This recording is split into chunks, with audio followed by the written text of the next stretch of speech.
It's April 10th, 1912, a sunny spring day. You're one of the first-class passengers aboard the Titanic, just as the ship is about to depart from Southampton. Imagine everyone's excitement, fresh spring air, the sounds of the sea. You're strolling along the highest deck of the Titanic when you notice several lifeboats. As you start counting the boats, you recall the ship's capacity. It's just over 3,000 people. Wait, but are there enough lifeboats for everyone aboard? Let's look into the numbers. The Titanic could carry a needed total of 64 lifeboats, a number which could have easily helped to save all the passengers on board. Chief designer Alexander Carlisle planned to equip the ship with 48 lifeboats, but the Titanic ended up with a mere 20. The fact that this number of lifeboats wasn't enough for all the passengers was not illegal at the time. This was because the number of lifeboats required was calculated based on the tonnage of a ship, not her passenger capacity. Speaking of the Titanic, this number of boats was chosen for aesthetic reasons, to make the decks look less crowded to the ship's elite and high-class passengers. After the final decision on the lifeboats was taken, Carlisle quit his job. Passengers' strolls on the Titanic's decks were pleasing to the eye, but were they worth it in the end? In 2012, a century after the wreck, new documents related to the scandalous lack of lifeboats were uncovered. It appears that a safety inspector named Maurice Clark proposed the addition of at least 10 more lifeboats, 5 hours before the ship was supposed to set sail. But since the ship's owners clearly wanted to leave on time, his plea was overlooked. He was also warned that unless he kept this secret, he would be fired. In retrospect, had the owners followed his advice, an estimated 700 more people might have survived that night. The 20 lifeboats you counted, those that actually made it on board, could have carried only a third of the passengers, even at their full capacity. But tragically, some of them were launched with as few as 12 people when they could have easily saved up to 65 people each. To add to the disaster, the Titanic's crew members were not properly trained on using the lifeboat launching equipment. That's why the boats were launched slowly, improperly, and sometimes without the right supervision. Out of the 20 lifeboats, only 18 were set afloat correctly. Also, passengers were not informed about safety measures. A lifeboat drill should have taken place on the 14th of April, but the captain eventually canceled the event. One of the many myths surrounding the Titanic and its catastrophic ending is also related to the lack of the necessary number of lifeboats. There was no maritime law at the time that said women and children should get into lifeboats first. But it was a universally accepted custom in such types of situations as a shipwreck. Shortly after the Titanic had sunk in the icy Atlantic waters, rumors started to spread. It was said that some desperate men had resorted to dressing up as women in those final moments before midnight on April 14, 1912. They wanted to get a spot on the lifeboats and have a chance to save their lives. At the same time, there's little to no evidence that any of the male passengers of the Titanic had actually done this. In any case, what happened to those 20 lifeboats that were on board the Titanic after the ship hit the iceberg? What we do know is that all these boats were launched between 12:40 a.m. and 2:15 a.m., with a total of 718 people on board. By the time they were rescued by the RMS Carpathia at about 4 a.m. the same day, only 705 people had remained alive. It took the crew of the RMS Carpathia more than 4 hours and 30 minutes to pick up all the passengers and 13 of the lifeboats. This was as many as the rescue ship was allowed to carry. The rest of the now empty lifeboats were left adrift at sea. Those salvaged were later given back to the White Star Line, the British shipping company which operated the Titanic. Strangely, after being returned, they appeared to have vanished from official records. The last image ever taken of the 13 surviving lifeboats was of them getting unloaded in the New York harbor. Sadly and ironically, that's where the Titanic was supposed to be on April 18, 1912. The lifeboats were then rid of their Titanic nameplates or any other markings that could have linked them to the ship. Some sources claim that the boats were eventually destroyed. But was this actually the truth? The fate of one particular lifeboat has been the source of much debate. Collapsible Boat A, the last one to leave the ship, was retrieved by the RMS Oceanic a month after the crash. At that time, It was a shocking 200 miles away from the spot where the Titanic had sunk. Also, in the boat, there was a wedding band engraved with the words Edward to Gerda, a sad omen to a couple that were lost at sea after managing to escape the sinking Titanic. Later identified as Edward and Gerda Lindell, the couple was traveling from Sweden to the U.S. to relocate. Some accounts claimed that Mr. Lindell did, in fact, make it to collapsible boat A, but his wife wasn't as lucky. Neither were ever seen again, and the wedding band was eventually sent to Gerda's father. The recovery of collapsible boat A was recorded in both photographs taken by the crew on board the RMS Oceanic and by a detailed handwritten account of a fellow passenger. They claimed that the lifeboat had looked more like a piece of wood carried by the waves than an actual boat. The first lifeboat to depart from the Titanic was lifeboat number 7. It was dubbed the Millionaire Lifeboat. It's rumored that the 12 passengers on board might have bribed the crew to row away to safety instead of allowing others to jump in. In 2015, some of the items recovered from this lifeboat, including a lunch menu, a ticket, and a letter from one of the passengers, were auctioned for up to $70,000 by a New York auctioneer. Soon after the Titanic catastrophe, it became mandatory for all ships to be equipped with enough lifeboats to carry all the passengers and crew. It's more likely that the Titanic lifeboats, being relatively new equipment at the time, were refitted to be used on other ships, such as the RMS Olympic, which was the Titanic's older sister. Some of them may have been sold off to private collections, or even left to rot. After all, they were seen as a source of bad luck, and most people were unwilling to use them again on other ships. Unfortunately, all the information about their whereabouts is hard to confirm now. No official statement from the owners of the lifeboats was ever given after their rescue. But although nothing appears to have remained of the original lifeboats, some full-sized replicas exist on display in museums in Falmouth, England, and Belfast, Northern Ireland. One of the few surviving White Star Line lifeboats did not, in fact, belong to the Titanic, but it did have a striking connection to the cursed ship.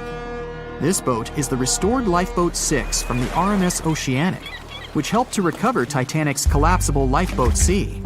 It was said to be owned by a private collector, but similar to the Titanic's lifeboats, we don't know anything about its location today. As for the nameplates and other identification marks of the lifeboats, the White Star Line seems to have kept them.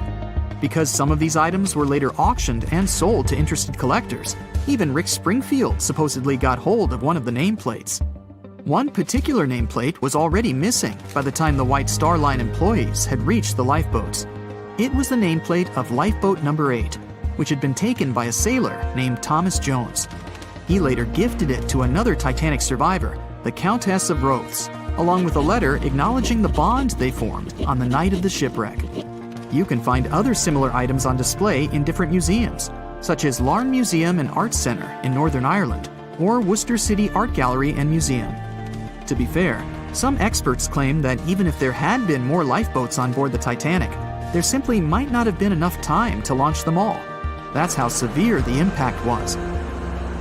Many researchers say that everything was happening so rapidly after the ship had hit the iceberg that it's astonishing that so many passengers managed to survive.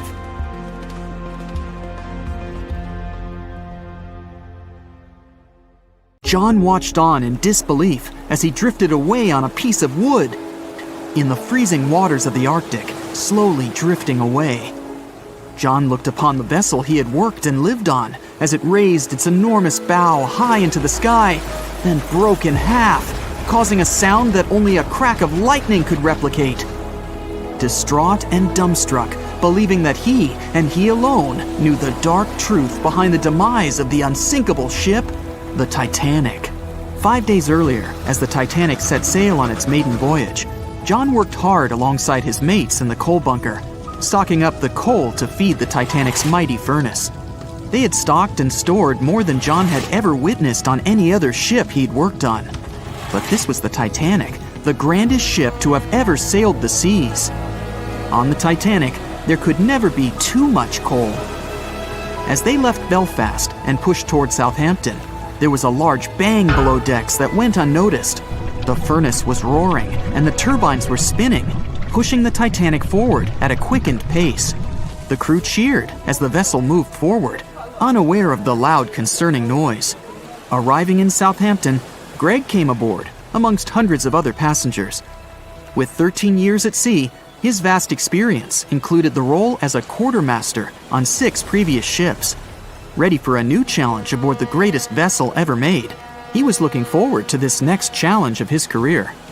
Greg came with a wealth of experience, especially with sailing through the Arctic. His role was vital within the crew, understanding the seas around the North Pole.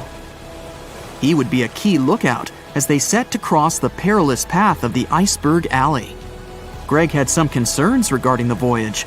The Earth's orbit was remarkably close to the sun and the moon, causing higher tides. This would make icebergs more prominent, drifting them further away and towards the route of the Titanic as they journeyed to New York. Assessing the lookout tower and inspecting the available gear, Greg found no binoculars. This made him concerned, but the sailors just laughed at Greg. "If the deck is short on ice cubes, we'll be sure to plow right through a berg to resupply." A sailor laughed. Greg didn't share this sentiment. Eager to find out why they had been left short-handed on equipment, since he had such a vital role on the ship, Greg inquired further. Sadly, the officer with the keys to the binocular supply cupboard had been removed from the crew at the last minute. Greg couldn't believe something of this importance had been overlooked. For such a mighty ship with so many people aboard and crossing in a particularly perilous path, this just didn't make sense. But not wanting to be fined for breaking into the ship's property, Greg let it slide, hoping that they wouldn't need the binoculars in the end. Ultimately, if there were icebergs expected, a warning call would be made to the captain, informing of any concerns. Little did Greg know that a warning had been received, notifying of the dangers that awaited. But the telegram didn't provide the required prefix, which would have ensured direct delivery to the captain. So, the critical warning was just overlooked. John and his crew below decks prepared for departure, stoking the engines. He noticed an essence of thick exhaust, far too heavy than what would be expected from the furnaces. The crew searched throughout the lower decks. Following a thorough search, they managed to locate the cause of the exhaust. It was an ignited pile of coal within a coal bunker. Unknown when it had ignited, a buildup of coal had clearly been smoldering, slowly growing in size. The amount of smoldering coal was concerning. The alarm was raised, alerting an officer to review the matter. The officer assessed the damage and confirmed with the captain that it was deemed to be of little concern, as only minor damage had been caused. John was unsure of this assessment, as he knew that in confined spaces, surrounded by iron bulkheads, an oven-like environment arises that intensifies the heat with time. But the Titanic would power forward, making no sense to John as they had only just departed from Southampton. He was sure they would have turned back. John and his crew were ordered to shovel the already lit coal into the furnace and continue shoveling until all the smoldering contents would be contained. It was a possible but painstaking task that could take the entire journey. The continuous intake of coal would ensure the turbines would spin at a constant, accelerated pace, not what the Titanic was designed for. It was meant to be a luxurious passenger liner and not for breaking speed records. However, the crew would find enthusiasm in not only acknowledging the Titanic as unsinkable, but also as the fastest. John and his crew continued to shovel the coal into the furnace for several days. The temperature within the bow was becoming hotter every day. The bulkhead's contained heat was so severe that it became weak at the seams in the iron walls and rivets.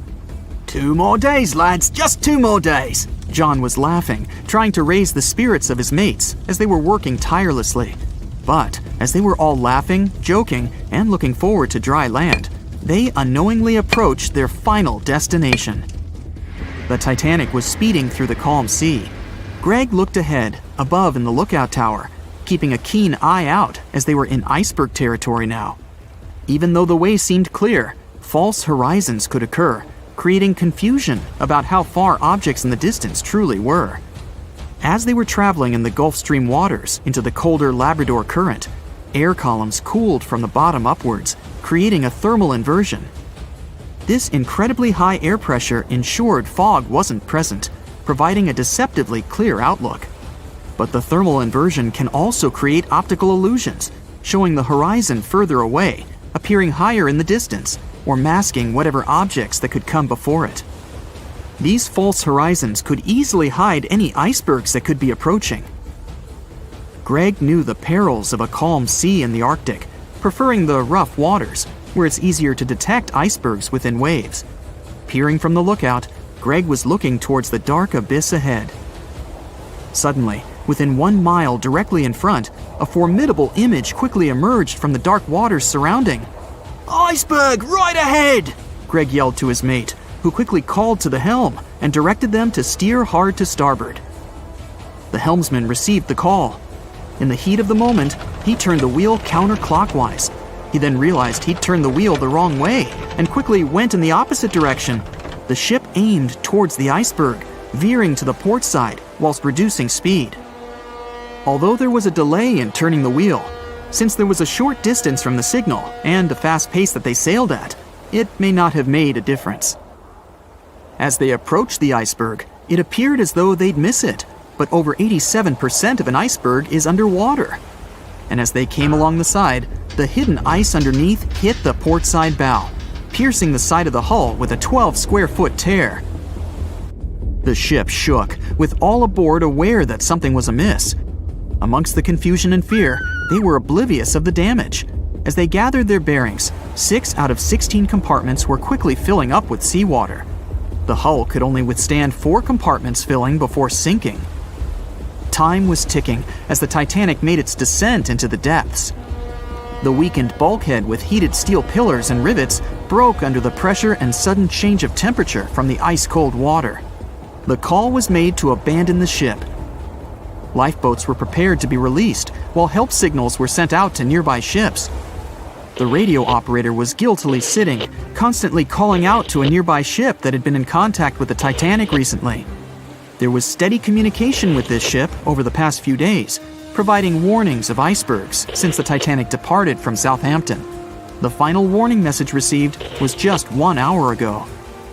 Upon receiving the final warning, the operator ignorantly responded, "Shut up," with the assumption that their warnings of icebergs were pointless. Following this unfortunate response, the ship turned their radio off and provided radio silence.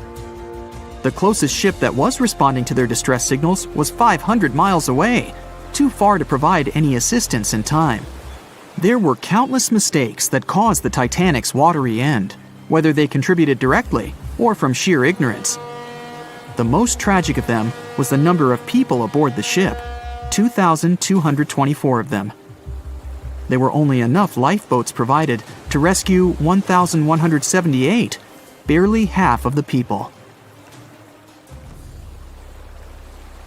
In the Titanic movie, you won't see any fumes above the 4th funnel of the legendary ocean liner, and it's not a mistake.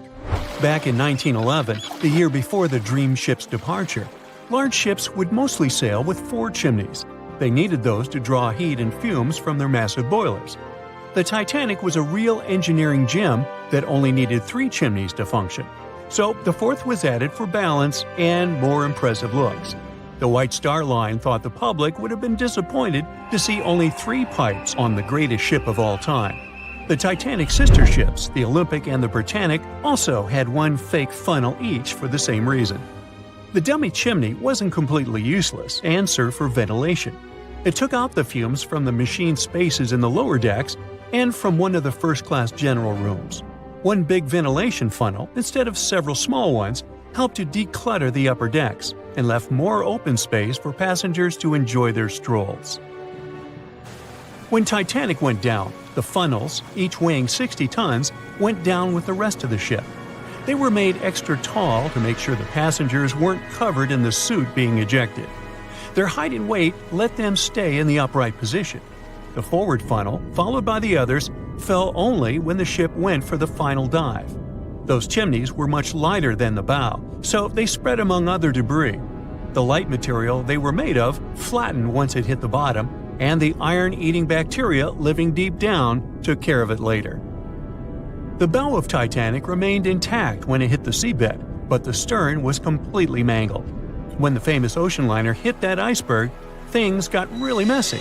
It took the future movie star a whole 2 hours and 40 minutes to submerge completely. The collision let water flood 6 out of 16 watertight compartments. As the water gushed into the starboard side, the ship started to tilt down in the front and a bit to the right. By midnight, the damaged compartments were spilling water into others, and it was chaos because these compartments were only watertight horizontally. Soon enough, water started flooding through the anchor chain holes, and by 2 a.m., the bow was sinking, and the stern's propellers were lifted out of the water. The ship kept flooding until the moment the bow went underwater, and the stern shot up almost 45 degrees. The weight of those massive propellers stressed the ship's midsection. The steel just couldn't handle it and failed. Survivors described that moment as some loud noise, like breaking china or falling gear. That was the Titanic's upper structure giving in. By 12 past 2 a.m., the bow and stern were only connected by the inner bottom structure. Minutes later, the bow, weighing almost 16,000 tons, broke loose from the stern. The stern rose sharply to an almost vertical position and started sinking slowly. By 2:20, it disappeared underwater. The bow was cruising down at about 13 miles per hour and had hit the ocean floor almost a half an hour before the stern. The two parts of the Titanic now lie 2,000 feet apart, pointing in different directions. The bow remained mostly intact, just covered in mud. The stern turned into a tangled wreck because of the implosions it went through during the descent. The air trapped within the structure just couldn't handle the increasing pressure of the water deep down. Signal rockets played a big part in the Titanic's tragedy. When a ship goes down, you're supposed to shoot up red flares to signal trouble. But someone decided to stock Titanic with white lights instead of the usual red ones. So when the ship smacked into that iceberg, the crew fired off white flares.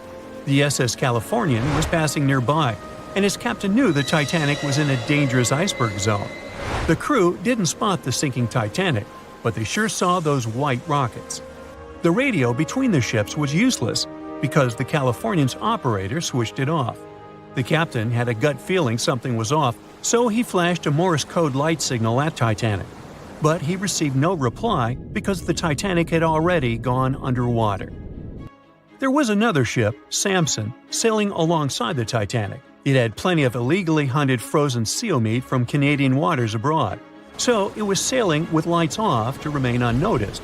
When they saw the Titanic's white rockets, they thought it was the Coast Guard and zoomed away. Samson didn't have a radio, so they couldn't find out about the ongoing disaster. The crew got the news about Titanic only when they got to the coast of Iceland the following month. There have been many theories to explain the Titanic tragedy, and one of the recent ones says that there was a fire involved. An Irish journalist went full detective for decades, digging into the mystery, and stumbled upon a game-changer. He came across a photo album that had been hiding from the public for a century after the tragedy. In the pictures, taken at the Harland and Wolff shipyard in Belfast, Northern Ireland, just over a week before the liner sailed, you can clearly see a massive 30-foot black spot on the ship's hull. Maloney researched the photos and eyewitness testimony from the time and claimed that a fire spontaneously broke out inside of one of Titanic's enormous coal bunkers. It was raging for a whole 3 weeks and messed with the metal, critically weakening a crucial segment of the ship's hull. Back then, most ships had just one hull, so it was the only skin the Titanic had. That's why the iceberg managed to punch a hole through the ship so easily. If it hadn't been for the fire, the Titanic might have shrugged off that iceberg collision. The company operating the liner knew about the fire, but they decided to conceal that fact. They didn't want any negative stories in the press as they faced some serious competition in transatlantic voyages. The Titanic was sold out, so they stocked up on coal and made it sail. The moon might have also played a role in the sinking. Our satellite heavily affects tides on the Earth. The closer it is to our planet, the stronger the tides are because of the increasing gravity of the moon. Back in 1912, the moon was so close it made several glaciers in Greenland break apart. Massive chunks of ice that broke off from the glaciers started floating south. The supermoon event came just 6 minutes after a spring tide. During new and full moons, the alignment of the moon, the Earth, and the Sun makes their combined gravity reach its peak. And the day before, our planet had come the closest to the Sun that year, which made the gravity even stronger. This mixture of events created perfect conditions for one of the most powerful tides in history. It created the perfect conditions for the icebergs breaking off from Greenland's glaciers to move freely. Opponents of this theory say that the difference in tidal force wasn't actually that big, and it couldn't have been the main cause of the sinking. The iceberg tore down the side of the ship, leaving a huge opening in the hull. It wasn't a continuous rip, and damage was caused in several places. Some experts believe the ship would have survived the iceberg if it had hit head-on. The Titanic had watertight compartments designed to prevent flooding in case of a collision. Only the first 3 or 4 of these compartments would have been flooded. This could have helped save a lot of lives. Supporters of this theory put the blame for the disaster on First Officer William Murdoch. Huge, fast-moving ships don't just turn in a matter of seconds like a speeding car. It takes minutes. When Murdoch realized the collision was inevitable, he tried dodging left to avoid a direct hit. But despite his efforts, the ship still collided with the iceberg. You know the rest. The Royal Mail Ship, or RMS Titanic, easily the most famous steamship in history, was once the symbol of luxury and dreams that promised to come true. It took 3 years and 3,000 people to construct it. On April 10, 1912, the brand-new ocean liner greeted its passengers with the smell of fresh varnish, paint, and newly sawn wood. Back then, they still used lead for the production of paint and linseed oil as a binder, so that smell must have been powerful. When it was fully operational, the giant vessel consumed around 850 tons of coal per day, and the passengers would also smell its fumes. Another odor that must have filled the Titanic's decks, at least the first-class ones, was the new scent by the famous French perfume house Guerlain. It was released earlier in the same year and quickly became a hit with the well-off ladies. The perfume that you can still buy today is a mix of violets and iris with creamy vanilla. On the dramatic evening of April 14th, when Titanic only had hours to live, the unknowing waiters were serving oysters, lamb and mint sauce, roast duck with applesauce, and other delicacies to their first-class guests. The second class was filled with the smells of curried chicken, spring lamb, and roast turkey. Third-class passengers had simple gruel and biscuits that night. At 11 p.m., as the ship got dangerously close to the iceberg, the new smell added to the mix. It was a mineral odor with metallic notes. If you have ice in your fridge, you must have noticed it takes the smell of neighboring foods. The same happens to icebergs. They take on the odors of sea animals and maintain the chemical composition of the water that they're made of.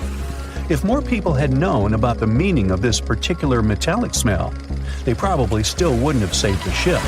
But the number of people that managed to escape to safety could have been larger. Speaking of smells, in case you've ever wondered what space smells like but aren't planning to become an astronaut anytime soon, listen up. You can try out Ode to Space, an aroma that was designed by NASA decades ago. The idea of the perfume was to help astronauts prepare for their encounters with space at all levels during their training. But hold on a second, space is a vacuum, so it technically shouldn't have any smell. Yet, astronauts who have been out there remembered it as a pleasant metallic odor, something like the smell of welding fumes or burnt gunpowder. They could smell it on their spacesuits after coming back into their spacecraft. We can also guess what other planets smell like based on what their atmospheres are made of. Venus has clouds of sulfuric acid in its atmosphere, so it must smell like rotten eggs. Mars and Uranus also smell like rotten eggs, by the way. Each of the layers of Jupiter's atmosphere is made up of different chemicals. That's why it smells different depending on where you are. Some layers would greet you with a yummy aroma of bitter almonds or marzipan, and others, closer to the top, smell like cleaning products. The remaining planets of the solar system are unlikely to have a distinctive scent because they're mostly odorless gases in their atmospheres. As for our natural satellite, the Moon, the Apollo astronauts claim that its dust smells like gunpowder. The fragrance of fresh-cut grass makes regular mowing it nearly worth it. But did you know that the grass isn't having a great time while you're doing it? In fact, it's sort of screaming for help. And because grass can't scream out loud, it expresses discomfort by releasing a mix of smelly, volatile molecules. It does it to protect itself from insects. Caterpillars and other similar creatures just love to munch on sugary plant snacks. When you mow the grass, it releases jasmonic acid, among other things. It's sort of a signal to parasitic wasps that there is a caterpillar available. These creatures deal with the grass's offenders, and it can keep growing happily ever after. From the point of view of the grass, mowing is not much different from an insect attack, so it protects itself the best way it can.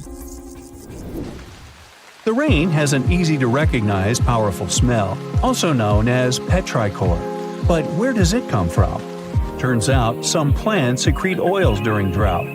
The rocks and soil accumulate those oils compounds, and when the raindrops hit, they mix with water and release into the air. Sometimes these oils combine with chemicals produced by bacteria living in the soil. The result of this cooperation is a musky odor you can smell in the woods or in your garden when you turn over the wet soil.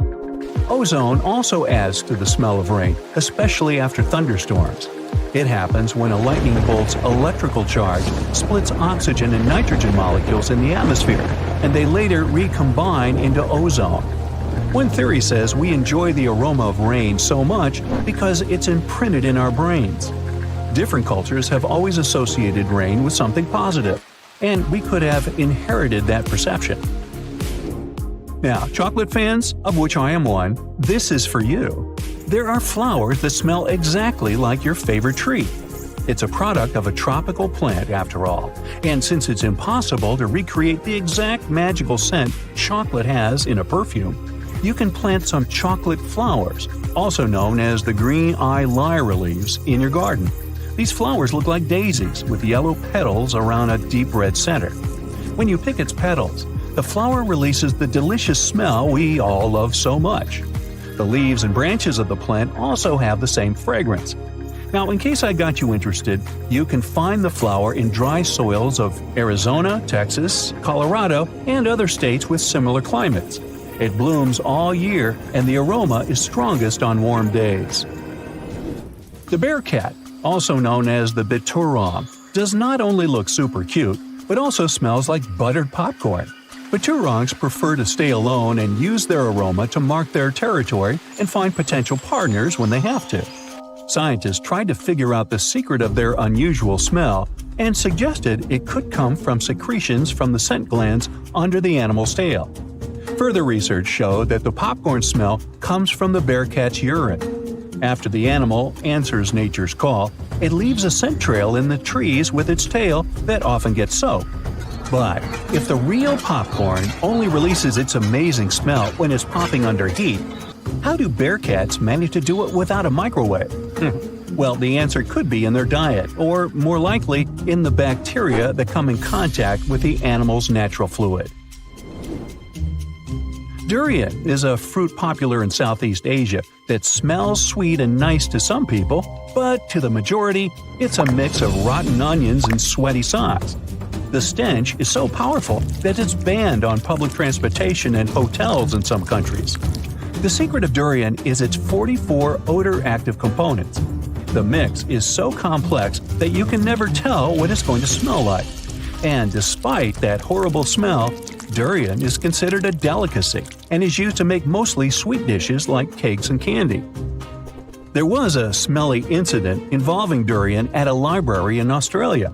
The smell of rotting fruit in a cupboard has spread across the entire building through the air conditioning system. They mistook it for gas leakage and had to evacuate around 500 students and teachers. Well, that stinks. And finally, if you've ever been to natural hot springs or went to see some geysers, you'll never forget the smell of hydrogen sulfide, or less poetically, rotten eggs. It's actually not only yucky but also highly flammable, but it can also be quite useful. Most households in Iceland use geothermal springs as a source of hot water. Although it doesn't smell fresh, it's perfectly safe to drink, and the smell doesn't stay on your body after you take a shower. So there. Titanic sank on April 14, 1912. and all of the passengers' belongings and ship's paraphernalia went down into the deep, dark waters with it. These objects patiently waited to be discovered until 1985. Titanic sank fast, and there seemed to be almost nothing left from the ship. Yet divers in small submarines managed to retrieve plenty of artifacts from the wreckage. If you wonder what those surprising items look like, hey, join me. A number of museums have collections of Titanic items rescued by divers or donated by survivors and their relatives. And some of those items are even sold at auction. So if you're ready to spend a pretty penny on an exclusive artifact, hey, why not? The first artifact on my list is a pocket watch belonging to a Titanic passenger, John Chapman. John and his wife Elizabeth were on their honeymoon. When the ship hit the iceberg, Elizabeth was offered a seat on a lifeboat next to her friend Emily Richards. There was a problem, though. Mr. Chapman couldn't enter the lifeboat. Elizabeth turned to her friend Emily and said, "Farewell. If John can't go, I won't go either." Now, that's what I call true love. After a short time, the ship went under. If we step back and return to Chapman's pocket watch, we'll notice one more heartbreaking detail. Experts believe the watch stopped around the time the ship finally submerged. Do you remember the iconic scene in the Titanic movie where the ship's band continued to play while the ship was sinking? The violin, played by the real musician, was sold in an auction for $1.7 million in 2013. They say the band played "Nearer My God to Thee" as the ocean liner sank. Since we started talking about the band, we might as well shed light on a piece of music found on the ship. It was the song "Put Your Arms Around Me, Honey." Considering the fact that paper gets ruined almost instantly when it meets with water, it's a miracle to see those documents. Another saved paper document is the lunch menu. The first-class passengers wore their beautiful dresses and enjoyed their meals without knowing that it was their last lunch. This unique item was auctioned for $122,000. Meals were offered based on class. For instance, a first-class passenger would eat roasted turkey with cranberry sauce, spring lamb, or baked haddock. In comparison, a third-class lunch consists of stuff like rice soup, fresh bread, roast beef, and brown gravy. There were also cabin biscuits, which the passengers would eat to diminish seasickness. It wasn't just the menu. A VIP ticket was also retrieved. The ticket number is still readable, 1342. Number 5 is Edwardian perfume samples. A chemist named Adolf Saalfeld stepped onto the Titanic with various perfume bottle samples. Why did he bring these samples with him? Well, Saalfeld planned to open a fragrance store in America. 61 vials of perfume sank with the ship. Luckily, their owner managed to survive and get there safely. But his samples sank and were only rediscovered some time ago by the divers. When we accidentally drop a plate, it usually shatters into pieces. Now, there's a question. Do you think an unbroken plate can be recovered from Titanic? The answer is yes. Original White Star tableware is proof. Apparently, each class of passengers didn't just get different meals, but was also served with different types of plates. The retrieved plates have a green and brown floral motif. The edges have a gold rim, and there's a logo in the center. By the way, they're sold at auction, and you can find them online. Let's carry on with touching personal stories. The love story of Rose and Jack that we see in the movie is fictional, but the ship surely witnessed many romantic tales. Here's a love letter to prove this. The messages tell us a story about how life was on the ship during the last few days. It was written by Kate Buss on April 10th. She mentioned how seasick she felt and other things, such as she was supposed to go to dinner in a half an hour. This letter wasn't the only letter divers took to the surface. For example, there's the letter Esther Hart wrote to her little daughter, Ava. It was sold at auction for £119,000. This letter is probably the last letter written on board, since it was completed only 8 hours before the tragedy. The letter is not that damaged because it was in the pocket of Esther's husband's coat. Another letter we can mention is Dr. John Simpson's letter. Those words were the last words that he wrote to his mother. Let me introduce you to Edith Rosenbaum. She was on the ship with her lucky toy pig. Edith had been severely injured in an accident before she sailed on the big ship. The toy was a present from her mother as moral support for her recuperation process. It was actually a music box in the shape of a pig. Edith used it to calm frightened young people in the same lifeboat. The next item on the list is the scout whistle of Lillian Winifred Bentham. She was a second-class passenger. On that terrible night, Lillian was in her stateroom. She didn't believe that the Titanic could sink. After all, it was the unsinkable ship. Her friend came to her and convinced her to hop into a lifeboat. Only then did she realize how serious the situation was. Moments later, she saw the ship break into two parts. As the lifeboat floated into the night, Lillian saw a crewman who was also rescued. Without a second thought, she wrapped the man with her fur coat. It was freezing, so she probably saved the man's life by doing that. The young man wanted to thank her for her kindness, so he gave Lillian a scout whistle. It was the whistle he used throughout the night to call for help. This pair of white gloves is one of the rarest artifacts recovered from Titanic. These cotton gloves belong to a gentleman. The owner's identity is unknown. Fabric can't last underwater for decades, but these gloves look fine, and you can still see the fine detailing and elegance. An alarm bell has also been found. Yes, that's the famous bell, the one that rang to warn people about the iceberg. Frederick Fleet and Reginald Lee were on lookout duty the night of the accident. Both of them survived. Fleet was the one who saw the iceberg before the ship struck it. What's ironic is that Fleet and Lee didn't have access to binoculars. They were stored in a locker in the crow's nest, but the key to the locker was in the pocket of a crew member who was reassigned to another ship at the last minute and didn't leave the key. They could have seen the iceberg sooner if they had had pairs of binoculars. If they had had it, the Titanic could have gotten out of the way. Divers discovered not just belongings of passengers or the crew, but also pieces belonging to the ship itself. Our next artifact is the Grand Staircase. Some parts of this iconic structure are recovered from the wreck. Turns out that this staircase became a meeting spot among first-class passengers.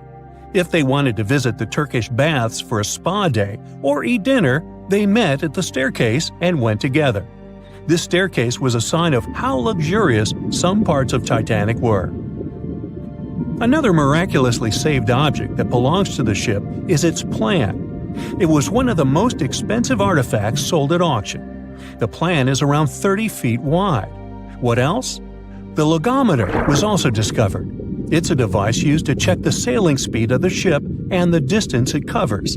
The experts say that from the start at noon on April 14th, the device logged 268 nautical miles. And there's more.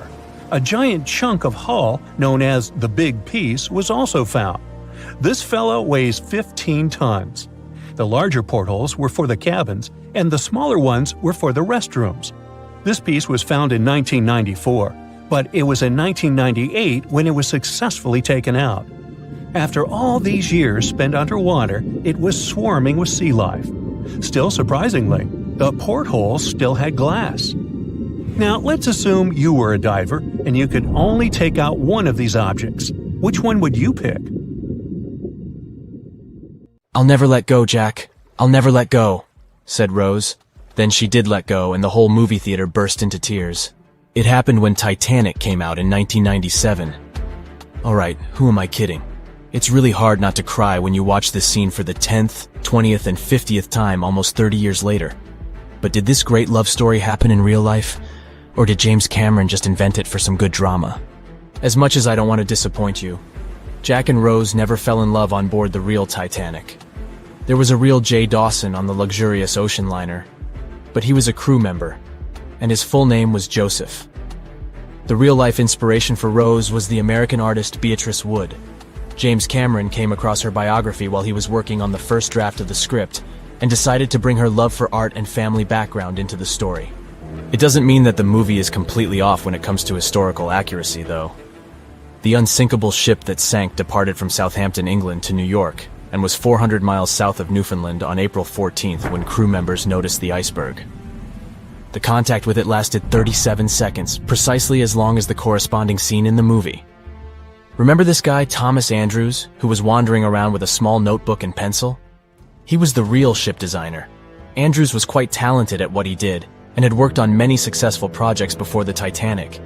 He would normally travel on the ships he designed during the maiden voyage to make sure everything was going smoothly. He boarded the Titanic as one of the first-class passengers and was taking notes all the time. After the unfortunate rendezvous with an iceberg, Andrews was seen inspecting the flooded parts of the ship with Captain Smith. According to his sad forecast, the Titanic would have gone down in about 2 hours. One of the stewards claimed that he had seen Thomas Andrews moments before the sinking. He chose not to leave the Titanic and didn't put on his life belt. No one had seen him ever since. Another memorable moment from the movie is a boy playing on one of the decks with his spinning top. This was an accurate recreation of a real photo that was taken on board the Titanic on April 11, 1912. The passengers in the photo are first-class passengers Frederick Spedden and his 6-year-old son Douglas. The family was going back home to America after traveling around Algeria. When the evacuation of passengers began, Spedden's nurse told him they were going to see the stars. They say he had successfully slept through the entire drama and woke up safe and sound in a lifeboat the following morning. His father had also survived the sinking.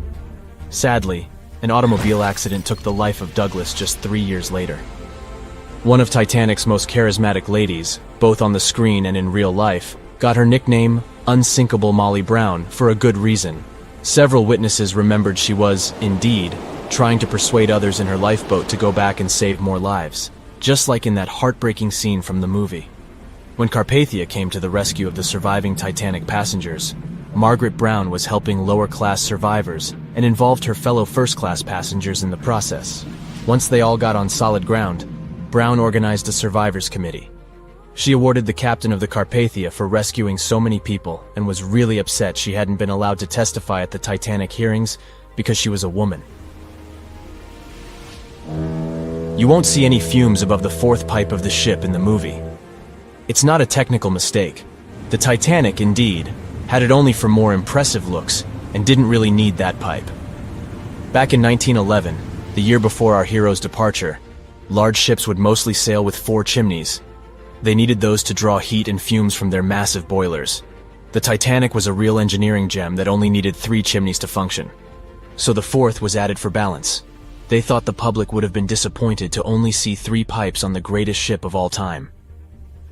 The movie had an impressive budget, $200 million, but even that wasn't enough to cover all the possible costs. Cameron knew they had to save some money, so they built the replica of the liner only on the starboard, which means the right side. They chose this side to make things look more realistic. The wind at the filming location was moving mostly from north to south, so with the fumes going out, it looked like the liner was actually moving through the ocean. But if you remember one of the first scenes with the Titanic departing from Southampton and people waving, you'll understand why the crew had a problem with it. The real ship was docked at the port, or left side, there. They found a brilliant solution and just flipped the scene horizontally to make it look real. The letters and buttons on costumes were reversed, and actors walked in the opposite direction for everything to be changed in post-production. One of the scenes I can't watch without tears is the elderly couple holding on to each other as they go down with the Titanic. The couple who inspired this heartbreaking episode were real people, some of the richest passengers of the not-so-unsinkable ship. They were Isidore and Ida Strauss, and they owned Macy's. When news of the disaster spread, they put on life jackets and ran to the decks along with others. Ida stepped onto the lifeboat, but Isidore refused to do so before all the ladies and little ones were there. Ida didn't want to leave her husband. She climbed out of the lifeboat and handed her mink coat to her maid, saying she would no longer need it. Isidore wrapped his arms around Ida, and they remained on the bridge of the ship until a huge wave swept them both into the sea. So the bed scene wasn't that accurate, and James Cameron later admitted he had taken some license as a director. You know this guy who was drinking from a flask next to the main characters as the ship was going down? His name was Charles Jugan from England, and he was in charge of 10 bakers, 2 confectioners, and a Vienna baker aboard. He was expecting to earn a real lump sum, and would have been one of the best-paid crew members if everything had gone well. The night the iceberg hit, Johan was off duty, taking a rest in his bunk. He immediately woke up and sent his bakers to deliver bread to lifeboats. He then returned to his room for a drink. Once he came back on the deck, he helped others get in his assigned lifeboat. There was no more room for Charles inside, so he ended up on the outside of the rails of the ship. Finally, when the Titanic submerged, he just swam away, and as the sun rose again, he found one of the lifeboats and was rescued by Carpathia. The contents of the flask must have helped him survive. The well-dressed man who decided to stay on the Titanic forever was American businessman Benjamin Guggenheim. That last name probably sounds familiar. And yes, he was from that famous family. Guggenheim was traveling with his valet, his significant other, a singer from France called Leontine, her maid, and their chauffeur. They all boarded the Titanic in France during one of the short stops it made after leaving Southampton. When disaster struck, Benjamin was helping the ladies get in their lifeboat. He reportedly said they were only saying goodbye till the next day. He was sure the ship would be quickly repaired. After helping many women and youngsters get in the boats, Guggenheim chose not to fight over the remaining seats. He and his valet returned from the decks to their first-class suite and put on their finest suits to go down like gentlemen.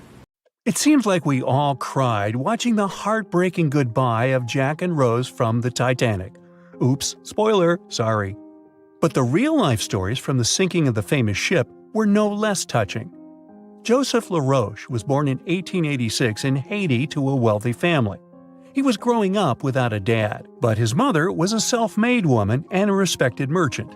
His uncle was the head of his country. Joseph was fluent in French, Creole, and English. At the age of 15, Joseph realized he wanted to become an engineer. There were no engineering schools in Haiti, so he moved to France to get his education. The journey took him a whopping 83 days. Still, in his student years, Joseph met Juliet in a suburb of Paris through a mentor. They soon became friends, and then it grew into something bigger. The couple decided to get married. There was only one problem. Joseph couldn't find a well-paid qualified job even after completing his studies because of racial discrimination. The intelligent young man realized he could do better. Plus, he needed to provide for his growing family. His third kid was on the way. His uncle back in Haiti promised he'd help Joseph secure a job as a mathematics professor. His mother was overjoyed that her son and his family would be living in Haiti. She bought them first-class tickets for the French liner La France as a reunion gift. But that liner had really weird rules separating parents from their offspring for meals. The LaRoches didn't want to leave their youngsters and make them feel sad on a trip across the ocean. So they decided to trade their first-class tickets for La France for second-class tickets for RMS Titanic's maiden voyage. The Titanic was all the hype, and it didn't separate families, so it looked like a great deal. They planned to change for another ship in New York that would take them straight to their final destination in Haiti. The family boarded the Titanic on April 10, 1912, at Cherbourg. They had 3 days to enjoy the luxurious staterooms, a dining salon, a library, and 3 outdoor promenade decks available to second-class passengers. Juliet sent a letter to her father from Titanic's final stop in Queenston, Ireland. She told him they were more than happy with the accommodation. They had 2 bunks in their cabin and a couch that converted into a bed for their youngest family members. The family made friends with some nice co-passengers with whom they had traveled together from Paris. She thought they had been the only other French people on board, so they sat together for meals. Juliet mentioned they had all spent time together on the deck of the liner. She also wrote the people on board were friendly, although some sources say the family had gone through quite a lot of mean stares, gossip, and remarks. On the night of April 14th, their exciting journey came to an abrupt end. Even though Titanic's wireless operators had received warnings about drifting ice from nearby ships, the liner continued to plow ahead at full throttle. It was around 11:40 p.m. when Titanic's hull collided with the iceberg around 370 miles off the coast of Newfoundland. The practically unsinkable ship was severely under-equipped with lifeboats, enough for only about half of its 2,200 passengers. The nearest rescue ship, the Carpathia, was too far away to help. A steward woke up the LaRoche family and took them to the lifeboats, as Juliet remembered later. She couldn't speak any English, so everything that was going on seemed even scarier to her. A little after midnight, the crew received the order to give priority to women and children when boarding the lifeboats.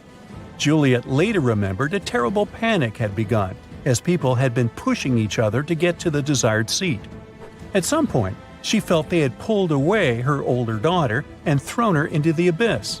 A moment later, she had joined her Simone in the same emptiness. So, pregnant Juliet and her two daughters got spots in Lifeboat 14. But they had to say goodbye to Joseph as the boat was being lowered into the sea. He wrapped his coat around Juliet, saying she'd need it, and promised to get in another lifeboat and see her and the little ones again in New York. The 25-year-old Joseph LaRoche didn't manage to stay true to his word. In a couple of hours, Titanic sank underwater, taking the lives of almost 1,500 people.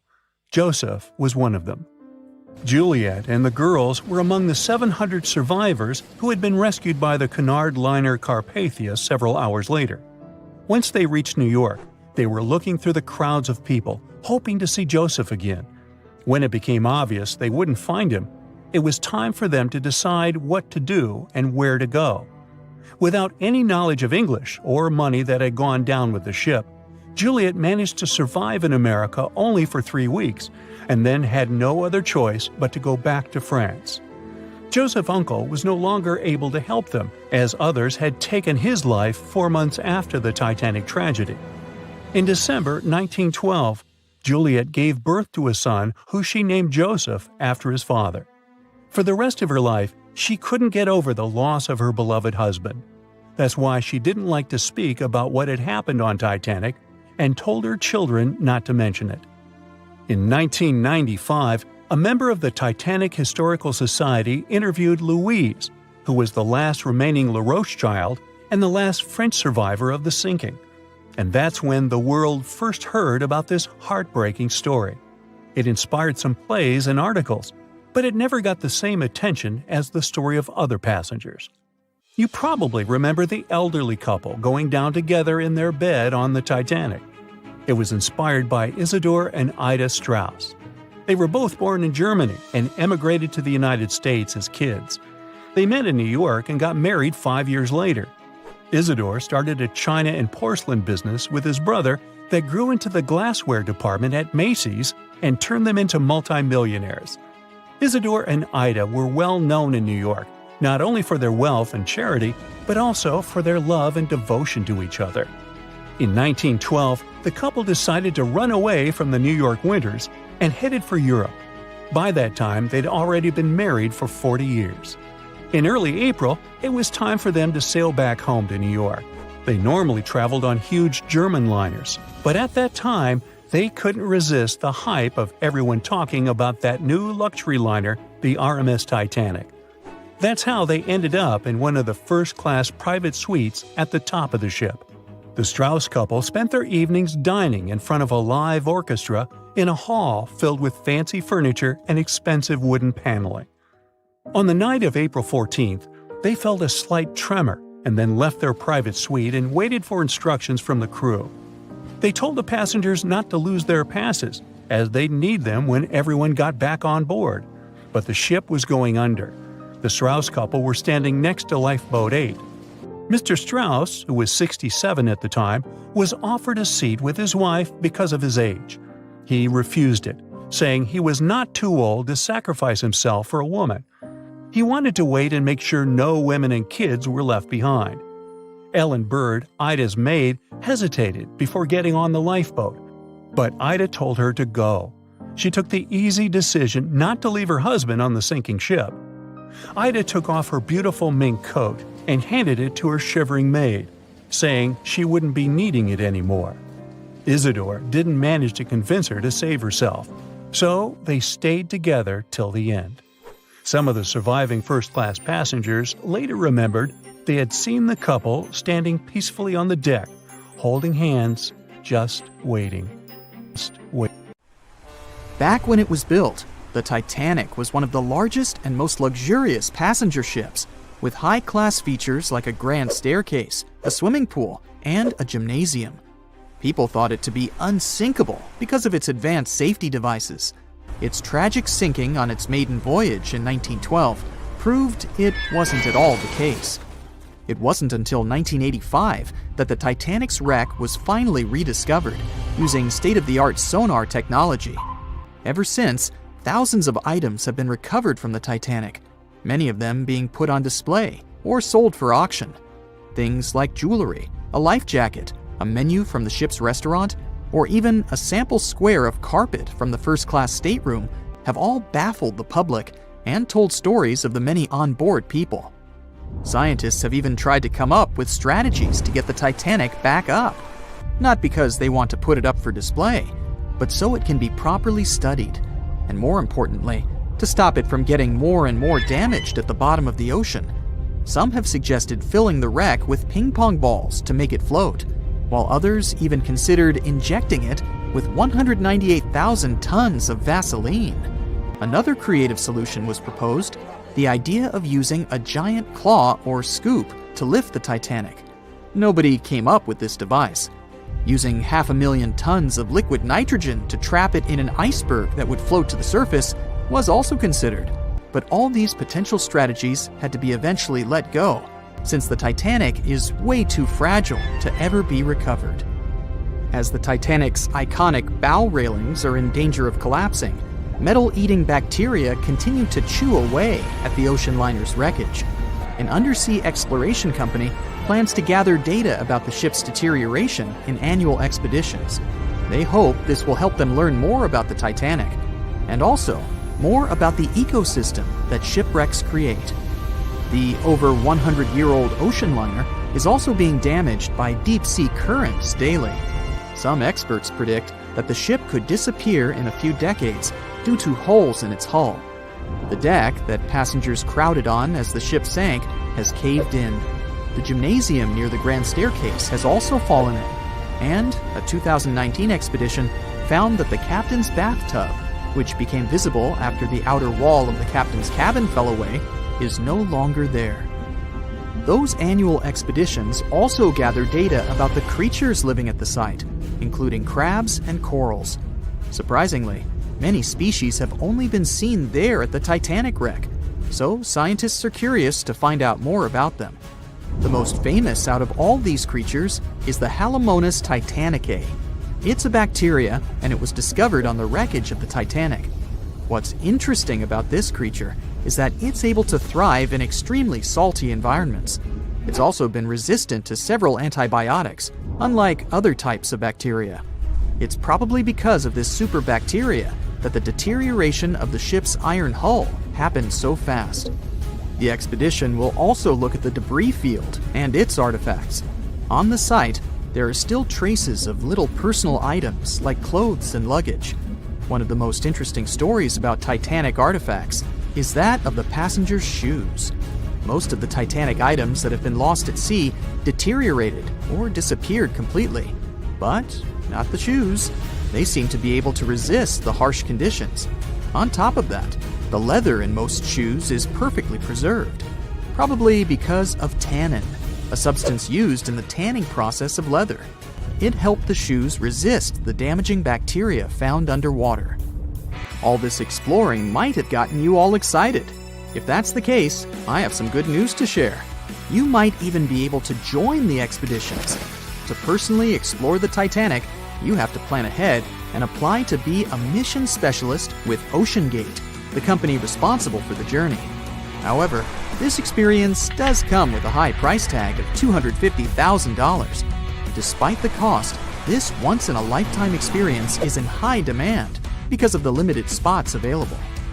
If you can afford the exploration, you will have the chance to collaborate with renowned specialists in marine biology, oceanography, the Titanic, DNA, and the deep ocean. Accommodations and meals on the dive support vessel are also included, as well as training and guidance from specialists before and during the mission. Lastly, you don't even need to bring your own gear, as the expedition equipment is included as well. Sure, ships have evolved and modernized over the years, and these days we have technology that is way better than that available on the Titanic. But this ship remains an amazing piece of history because of its many unusual features, like the fact that the Titanic's whistle was loud enough to be heard over 11 miles away, or the fact that the ship's hull was painted with a special mixture of red lead and linseed oil, which was believed to be effective in preventing the growth of seaweed and other marine organisms. However, despite popular belief, the ship's iconic fourth smokestack was not functional and was only used for ventilation and aesthetics. Probably one of its biggest flaws was its number of lifeboats. Despite its size and luxury, the Titanic only had 20 lifeboats on board, which were not enough to save all of its passengers and crew once it hit the iceberg. The Titanic may be the most famous shipwreck, but it's not the only one. The fleet of Kublai Khan tells a similar story. This one was a large naval force commissioned by the Mongol ruler Kublai Khan in the 13th century. The fleet was intended to travel to Japan and establish the Mongols as powerful rulers in the region. However, in 1281, the fleet was supposedly caught in bad weather and was seriously damaged, with many ships being destroyed. Legend has it that the fleet was torn down by a massive typhoon that came to be known as the kamikaze, or divine wind. This strong storm was believed to have been sent by the higher spirits to protect Japan from the Mongols. The truth about its disappearance remains a mystery to this day. However, the wreckage of the fleet, or parts of it, appears to have been discovered in the 1980s by Asian archaeologists. They dug across the site and studied the remains of the ships at a location near Imari Bay. The shipwreck is, to this day, considered to be an important archaeological discovery. That's because it informed us how well prepared the Mongols were back in the day in terms of their ships. Another tragic story is that of the RMS Empress of Ireland. This was a British passenger ship that operated until May of 1914. This is when the ship was sailing from Quebec City to Liverpool, but it ran into the Norwegian collier SS Storstad in the fog off the coast of Rimouski, Quebec. The collision caused a large hole in the side of the Empress of Ireland, and the ship began to quickly take on water and sink. The crew and passengers were caught off guard, and many were unable to evacuate in time. In total, 1,012 people were lost in the disaster, making it one of the worst maritime collisions in Canadian history. Rescue efforts were hampered by poor visibility and the fact that many of the lifeboats were damaged or unusable. Only 465 people survived the sinking, and many of them were rescued by the Storstad, which had remained in the area despite its damage. The sinking of the Empress of Ireland was a national tragedy in Canada, and it led to changes in maritime safety regulations and the establishment of a Coast Guard. The ship still lies at the bottom of the St. Lawrence River, where it has become a popular dive site for enthusiasts.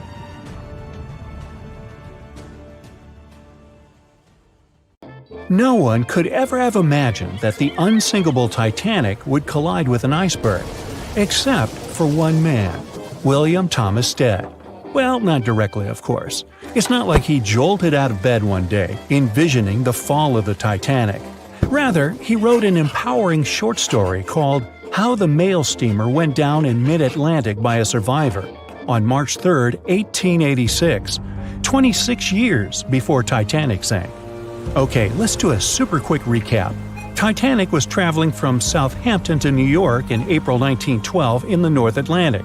The ship hit an iceberg, and less than 3 hours later, it was completely underwater.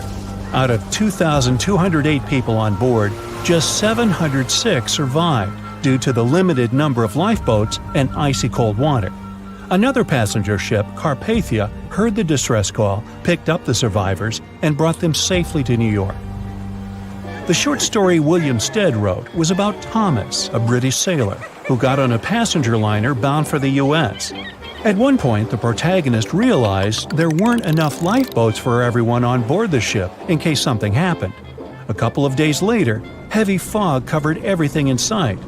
Luck was not on the liner's side, and it collided with a stray ship, just like Titanic struck an iceberg. Only 200 out of the 916 people made it safely to the U.S. The main character managed to survive by jumping into the water and climbing into one of the lifeboats. Now, you'd think that the story riled up everyone in the industry to add extra lifeboats on ships. But sadly, it received very little attention when it was published. Even more tragically, William Thomas Stead was on Titanic when it sank, and he didn't make it. The survivors who knew Stead mentioned that he had always been cheerful and had loved to chat during meals. He complimented the ship's design and how sturdy it was.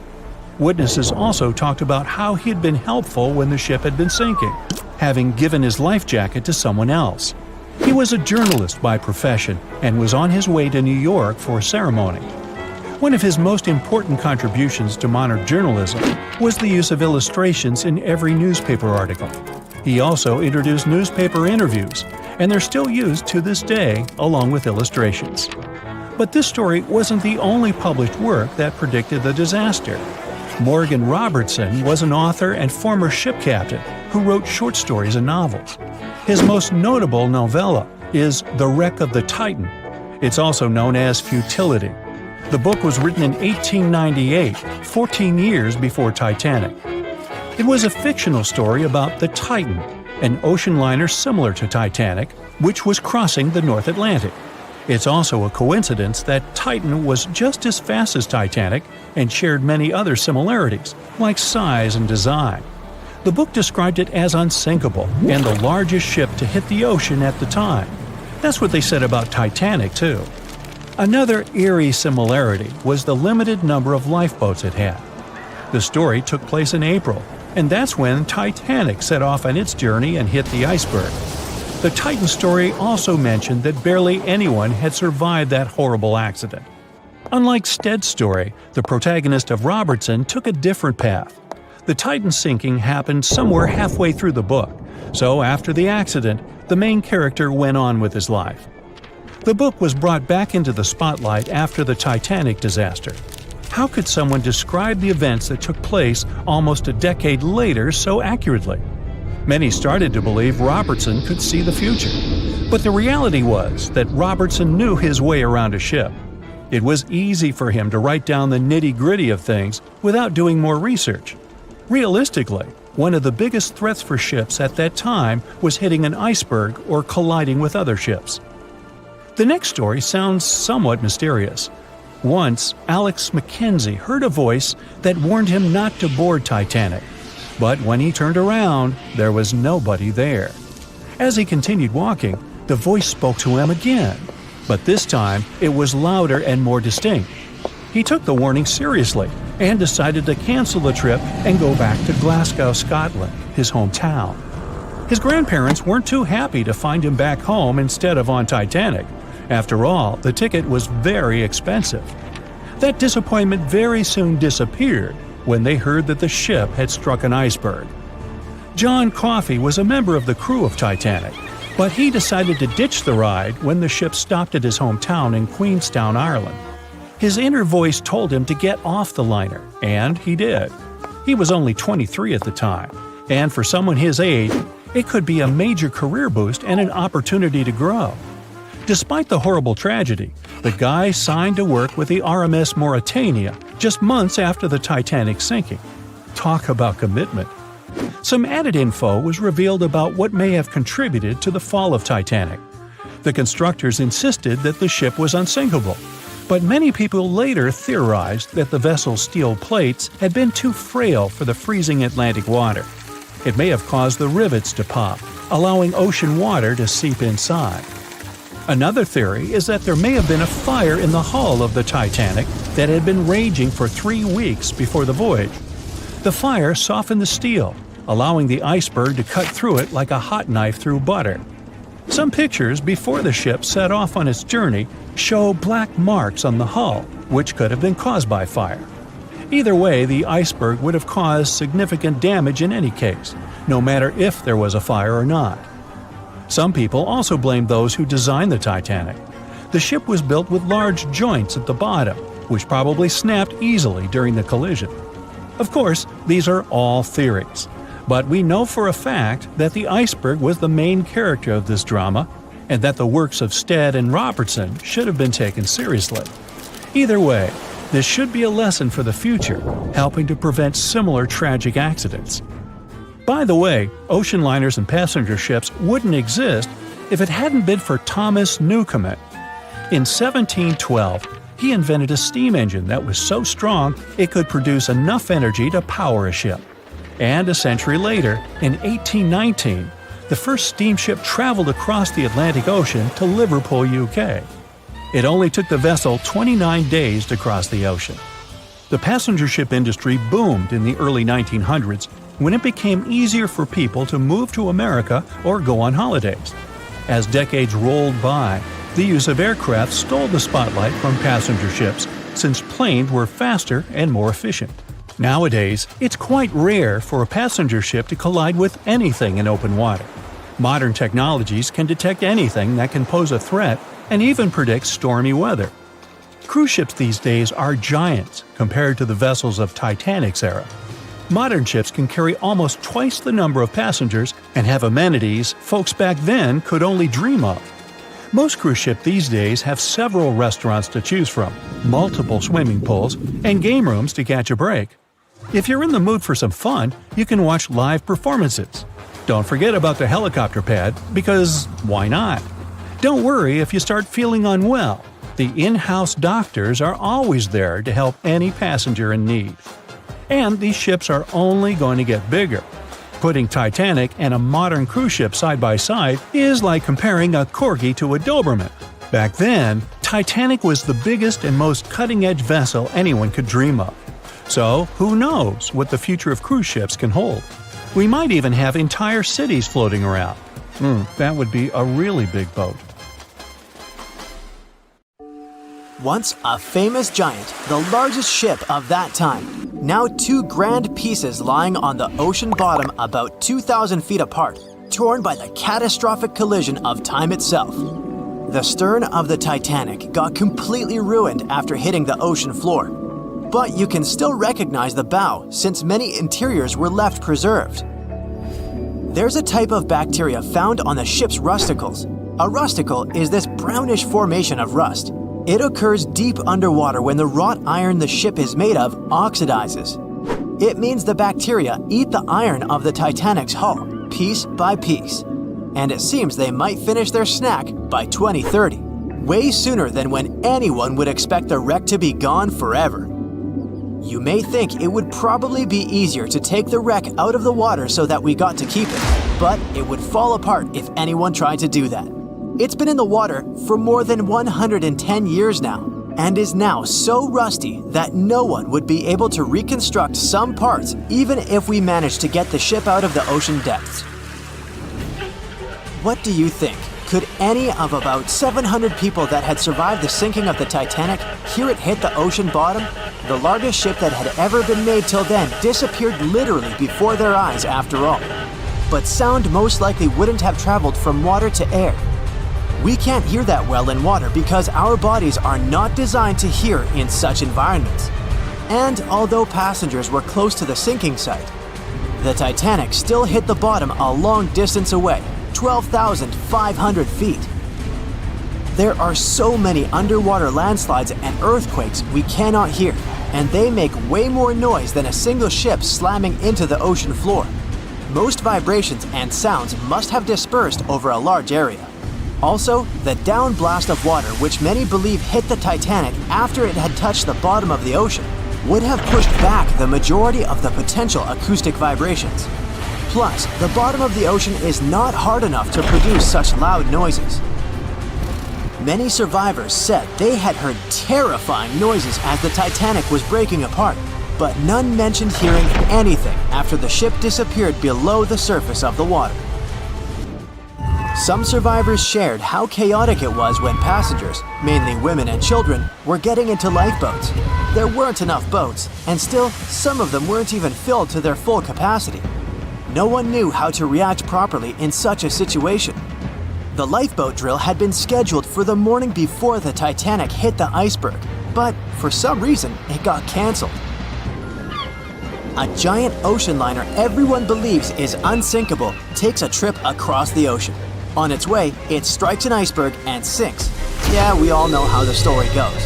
But what's scary is that it's also the plot of The Wreck of the Titan, a novel published in 1898, 14 years before the Titanic went to the ocean bottom or was even constructed.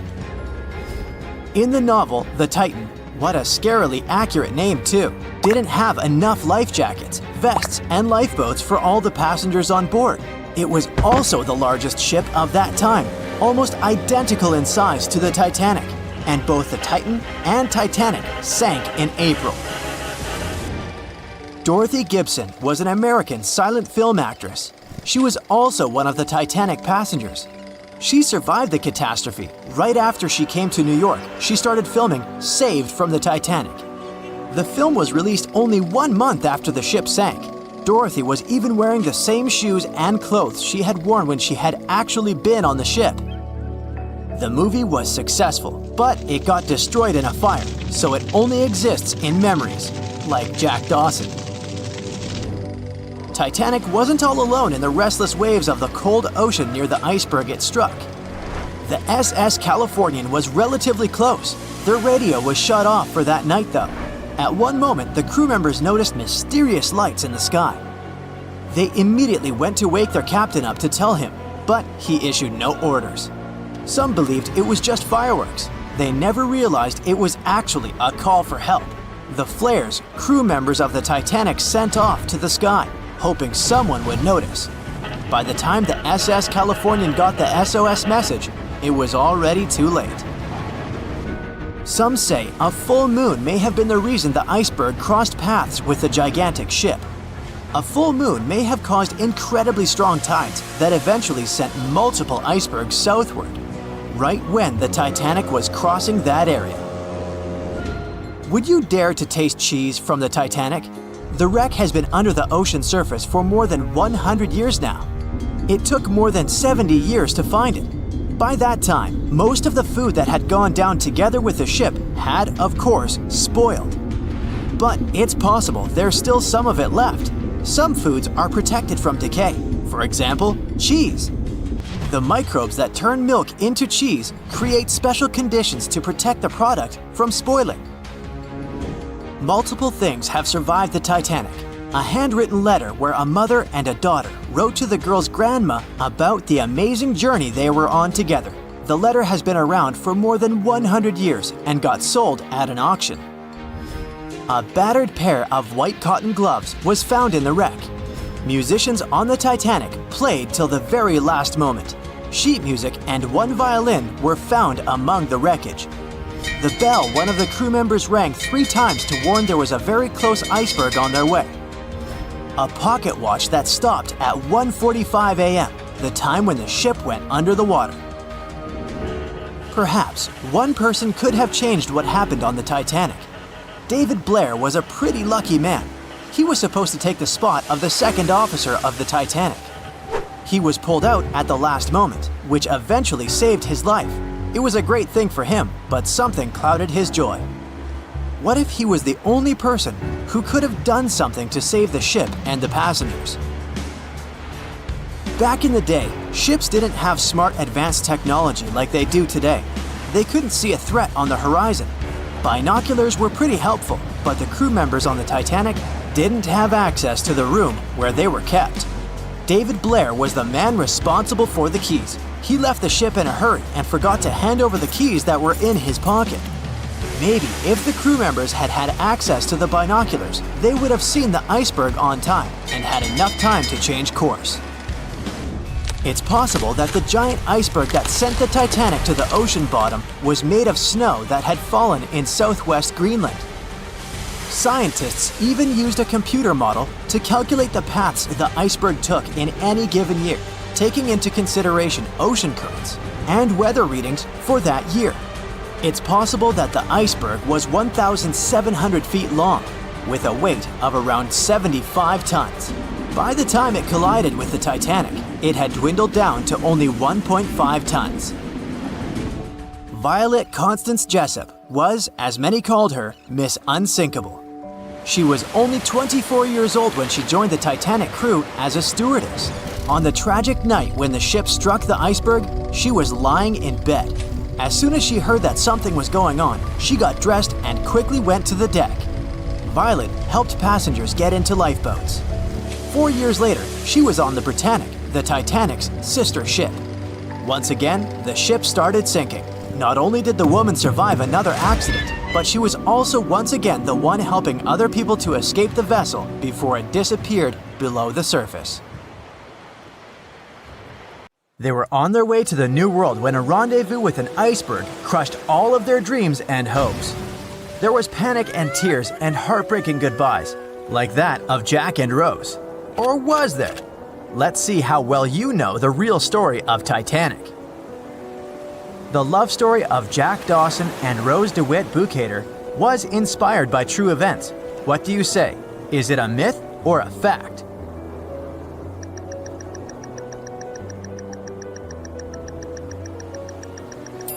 The most emotional Titanic love story was actually all made up by the screenwriter and director of the famous movie, James Cameron. Some passengers featured in the movie were real though, and by a mere coincidence, there was a J. Dawson on board. His name was Joseph, not Jack, and he worked as a coal trimmer. The most expensive object lost with the Titanic was a painting by Pablo Picasso. What's your take on this one?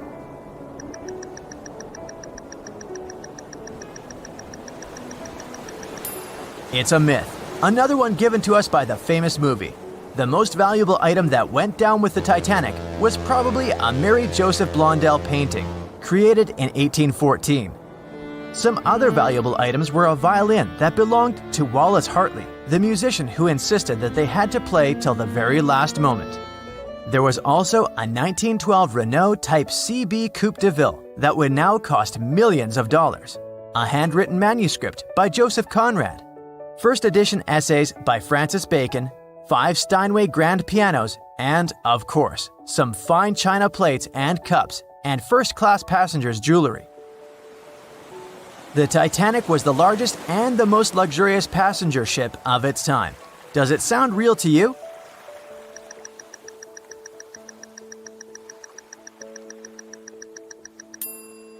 Yep, it's totally true. In April 1912, the Titanic was the largest ship ever built. It was 882 feet long and had a maximum passenger capacity of 2,435 people. That's not a lot compared to the largest cruise ship of today, the Symphony of the Seas. It's just a bit longer than the Titanic, but has more than double the passenger numbers. And yes, no other cruise liner has probably beaten the Titanic in terms of luxury to this day. It costs more than $200 million to build in today's money. The tickets were also quite expensive. Duh! First-class tickets ranged in price from $1,700 in today's money for a berth up to $50,000 for one of the 2 parlor suites. Second-class tickets were $700. Third-class passengers had to pay between $170 to $460. Most of the passengers of the unsinkable ship managed to survive. True or false?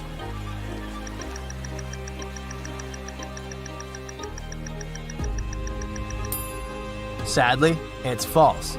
Only 37% of all the passengers actually survived the meeting with the Titanic.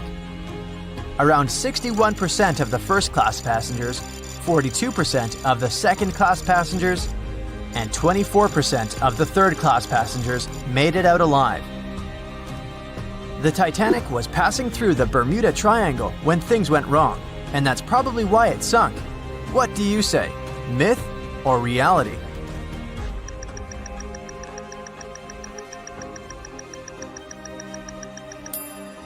It's 100% a myth. The Titanic never even came close to the Bermuda Triangle.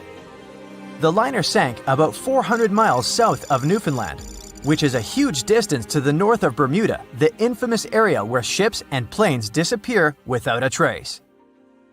We might have the moon to blame for the sinking of the Titanic. True or false?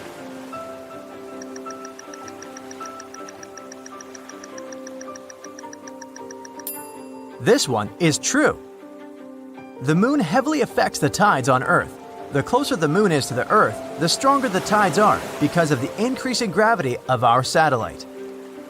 Back in 1912, the moon was so close it made several glaciers in Greenland break apart. Massive chunks of ice that broke off from the glaciers started floating south. The supermoon event came just 6 minutes after a spring tide, the alignment of the moon, the sun, and the earth that makes their combined gravity reach its peak twice a month. And the day before, our planet had come the closest to the sun that year, which made the gravity even stronger. This mixture of events created perfect conditions for one of the most powerful tides in history. Icebergs breaking off from Greenland's glaciers drift off to the coastal waters of Labrador and Newfoundland, where they often run aground. To move on, they need to either melt and become lighter or catch a high tide that would carry them further. The 1912's tide was as high as it gets. So they shifted many shipping routes south because of the huge amount of icebergs. But not the Titanic, of course, as they believed it was unsinkable. It took 4 hours and 40 minutes for the Titanic to sink. What do you say?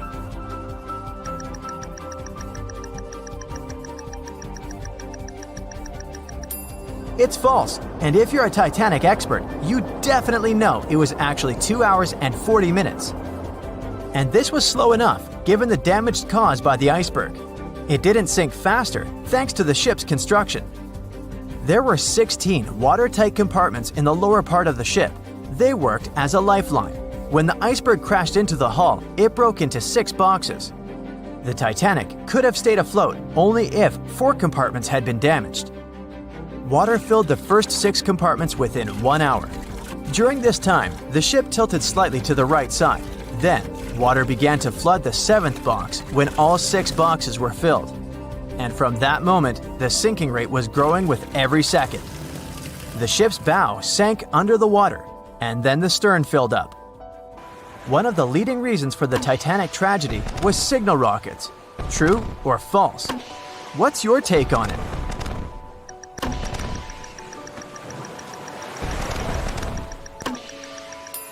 This one is true. When any ship sinks, the crew members must release red flares. It's a signal to all nearby ships that someone is in trouble. But for an unknown reason, someone put white lights in the Titanic's rocket box.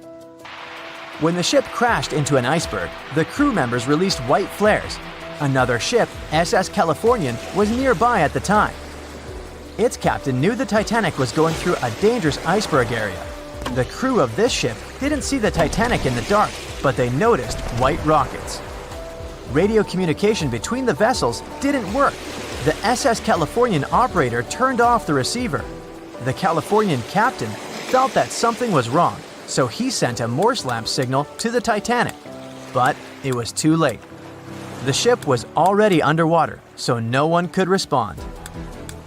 Another ship, Samson, was sailing alongside the Titanic. It drifted with lights off since it was catching seals, and that's not legal. When the captain saw the Titanic's white rockets, he thought it was the Coast Guard. So Samson sailed away as fast as they could. They realized they had abandoned the drowning passengers once they made it to Iceland and learned the horrible news. In 1996, one expedition managed to raise the Titanic from the ocean floor. Do you believe it?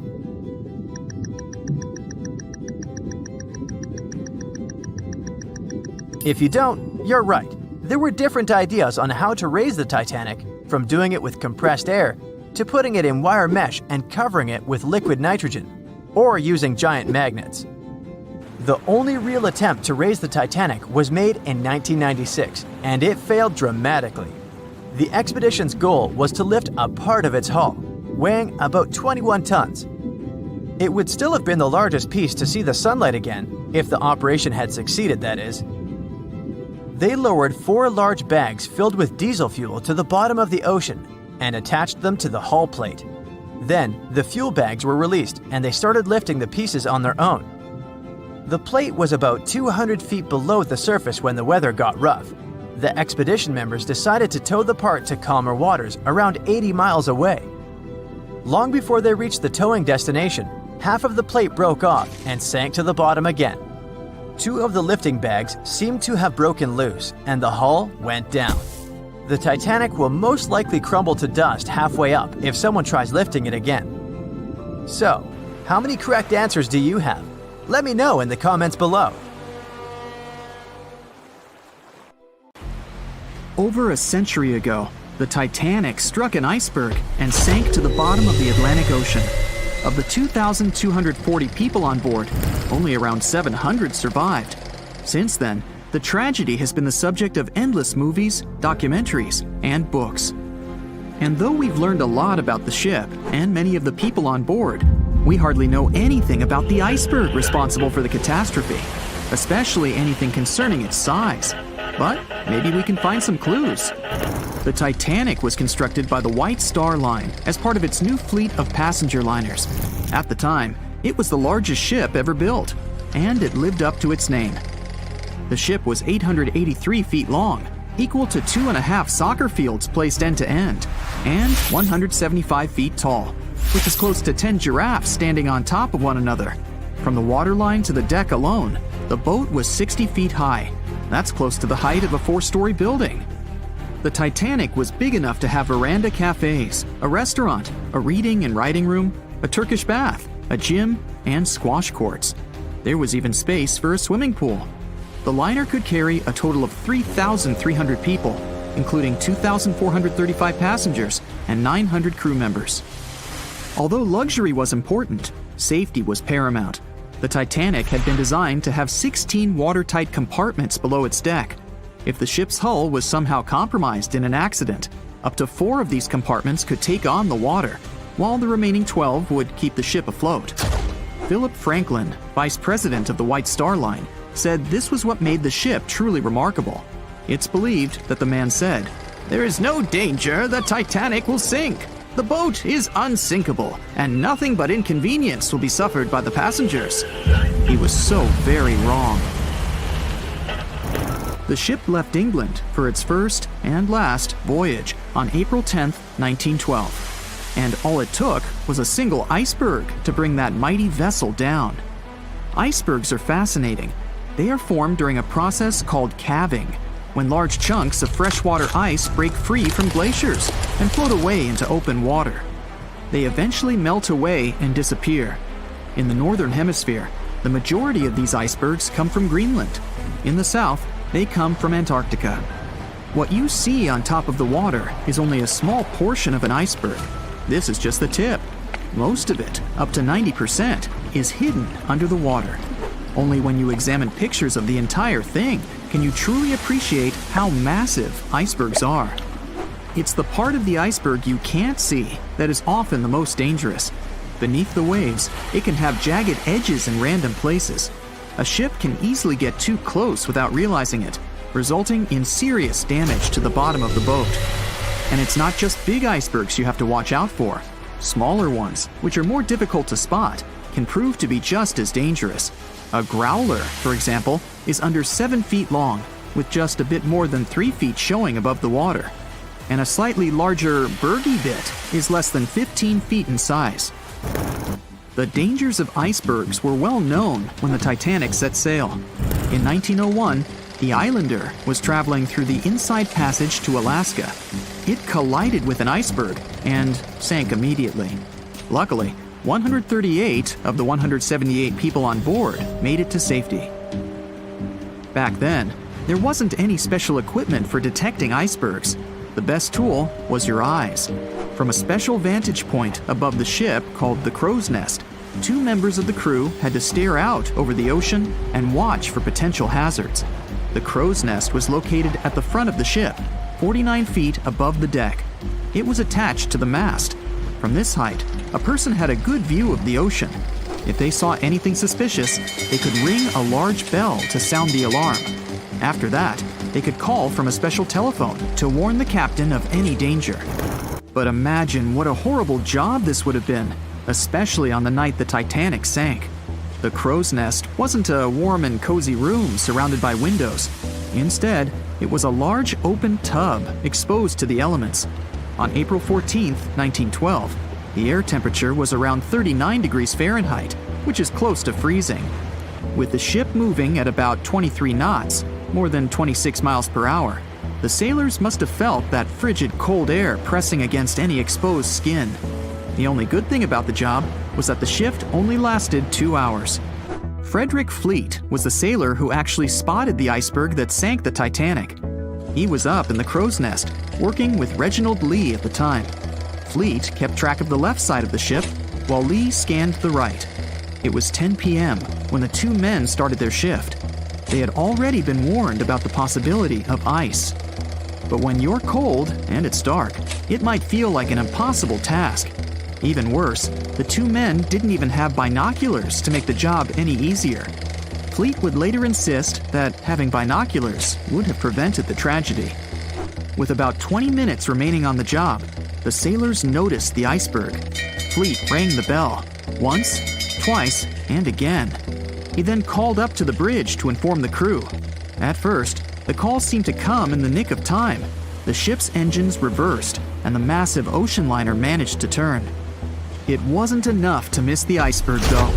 Ice showered down onto the ship's deck. The iceberg tore through the hull, and water flooded in. 2 hours and 40 minutes later, the Titanic was gone. And here we have clue number 1. The iceberg was big enough to be spotted with the unaided eye in the dark of the night without any binoculars. It was also tall enough for bits of ice to fall down onto the ship's deck. Since this all took place long before social media and smartphones, nobody on board would have been taking photos or videos at the time. So, of course, we don't have any footage of the actual iceberg. But there are photos of the possible iceberg from later that day. The SS Prinz Adalbert was sailing near the area on the morning of April 15, 1912. The steward on the ship had not yet heard about what had happened to the Titanic. But when he spotted an iceberg floating by, he was compelled to photograph it. Why? There was a line of red paint along the bottom of the iceberg, indicating that it had likely collided with a ship sometime within the previous 12 hours. A second photo was taken from a ship called the Minia, which was sent into the area to look for debris from the collision. Captain de Carteret said that among the wreckage, he had seen only one iceberg. He also noticed a streak of red paint on it. From the photos and witness accounts, newspaper reports estimated the iceberg to be 50 to 100 feet high and 200 to 400 feet long. That's clue number 2. The iceberg that hit the Titanic probably started its ocean journey from Greenland's coast, heading past the Baffin Bay to the Davis Strait. From here, it must have slipped through the Labrador Sea and finally reached the Atlantic. And that, in itself, is pretty impressive. The glaciers in Greenland create between 15,000 to 30,000 icebergs each year. Some small, some big. Of these, a mere 1% will actually make it to the Atlantic. The others simply melt along the way. We know that the temperature of the Atlantic Ocean, where the sinking took place, was around 28 degrees Fahrenheit. That's below freezing. For humans, this could cause frostbite or hypothermia. But that temperature is actually warm for an iceberg. Most would only last 2 to 3 years in the North Atlantic, slowly melting into the warmer water. Based on this, it's likely that the Titanic's iceberg left Greenland in 1910 or 1911 and was fully melted by late 1912 or 1913. But since it did make it to the Atlantic and managed to cause significant damage to the ship, we have clue number 3. We will never know for certain the size of the iceberg from that day, but we do know that it definitely wasn't a growler or a bergy bit. Both those types of icebergs are much too small. And if the ice was indeed scattered across the deck during the collision, the iceberg must have been a little taller than 60 feet. The newspaper estimates are probably as close as we're going to get. The iceberg that took down the Titanic was indeed a formidable one. And icebergs are still a threat. As recently as 2007, the cruise ship Explorer struck one and sank in Antarctica's Weddell Sea. Luckily, everybody survived. The International Ice Patrol was created in 1914 following the Titanic's sinking. The organization is still in operation today, made up of representatives from several countries. Using airplanes and radar, the patrol locates and tracks larger icebergs, making the information available to anyone who needs it and preventing more ocean tragedies in the process. It was September 12, 1990. In those times, way before instant messaging and Zoom calls, a little girl was looking for pen pals. Zoe was aboard a ship from England to Belgium on vacation with her parents. She was only 10 years old at the time, but was a very clever schoolgirl. She took a piece of paper and started putting some words together. She introduced herself, then wrote about how she liked ballet and playing the flute and the piano. Of course, she couldn't help but mention her two adored pets, a little hamster she called Sparkle and her fish Speckle. She also put down the address at which she could be reached in case someone was interested in writing back to her. But alas, she was at sea. Who could she send this message to? An interesting idea came to her mind. She carefully placed her letter in a plastic bottle, tightly closed the lid to protect it from the water, and threw it into the sea. The little girl's excitement faded away over the years as she didn't receive a response. Maybe the bottle got stuck somewhere. Maybe it was swallowed by some big, scary sea creature. Or maybe the water actually poked through the plastic cap and destroyed her message. Many years later, on Christmas, a letter for Zoe was received at her parents' house under her maiden name. The postage signaled that the message was from Europe. It was from a Dutch couple, Piet and Jacqueline Leteau, who had found her delicate bottle and were very considerate to write back. They pointed out that they had found the letter among the debris thrown at the shore by the sea. Zoe's letter had been stranded for a staggering 23 years at sea and traveled for more than 350 miles to reach its final destination near Rotterdam in the Netherlands. That's quite a voyage for a small plastic bottle. A story similar to that of Zoe is the strange connection between two little boys. A little German boy named Frank Uzbek was on a boat traveling to Denmark when he got the same idea as Zoe. He was 5 years old at the time he put together a message and threw it into the unknown. The year was 1987. He got his response years later when he was 29. His letter, just like the one Zoe would send a couple of years later, had been at sea for 24 years. His message was found by a boy named Daniel Korotkin while he was on a walk with his parents on the Koronian Spit near the Baltic Sea. Daniel was lucky that his father knew enough German to translate the message. The unlikely friends eventually met via video call in 2011. Not all message-in-a-bottle stories have been explained away. In 2013, a Croatian surfer came across a damaged bottle while near the Adriatic Sea. The message it contained dated back to 1985, and it was from a man named Jonathan. The sender was eager for his letter to reach a woman named Mary, and he also expressed his keenness for her to respond. Since the letter was supposedly sent from Nova Scotia, the bottle had to have traveled a mind-boggling 3,700 miles. The message went from the Atlantic Ocean, entered the Mediterranean Sea, and reached the Adriatic shores in Croatia. The identities of neither John nor Mary were ever discovered. There are also messages in a bottle with wonderful love stories to share. This was the case for Ake and Paulina Viking. When Ake, a lonely Swedish sailor, placed a letter in a bottle and threw it in the Mediterranean Sea, he had no idea the piece of paper would eventually reach his future wife. This was in the early 1950s. The bottle was found by an Italian man who was inspired enough to give it to his niece, Paulina. After a year of back-and-forth letters being exchanged, Ake and Paulina eventually met and got married. Having decided to share their story with the world, they became somewhat of a celebrity couple for the time. They even shared video footage of their wedding with the world, and their story was featured in a bunch of newspapers. This fortunate event started a movement between young people looking for love, increasing the number of messages being thrown out at sea in search of a fairy tale ending. Not all the stories that started out like this eventually worked out, though. In 1945, an American named Frank Hayostak placed a similar message to that of Ake's in a bottle and threw it in the waters. Almost a year later, his letter was found by an Irish woman. Her name was Brenda O'Sullivan. Their years of correspondence soon caught the attention of the media at the time, but their friendship never flourished because of the added pressure. They eventually met in person when Frank traveled to Ireland, but he didn't stay for long, and they eventually got out of touch with each other. After Titanic met its strange ending, many bottles containing secret messages started to surface. Almost all of them proved to be counterfeited, apart from one letter. Years after Titanic had sunk in the icy Atlantic waters, a bottle was found on the Irish shores. It was supposedly from a man named Jeremiah Burke, and to this day, It is considered to be the only genuine message in a bottle originating from Titanic. The piece of paper simply stated the sender's name and the location, the Titanic, accompanied by the word goodbye. Since the date has washed away, it's difficult to estimate whether the note was sent before or after the ship had hit the iceberg. The common understanding is, however, that since Jeremiah was looking to relocate to the U.S., he was merely sending his last symbolic regards to his family and friends back in Ireland.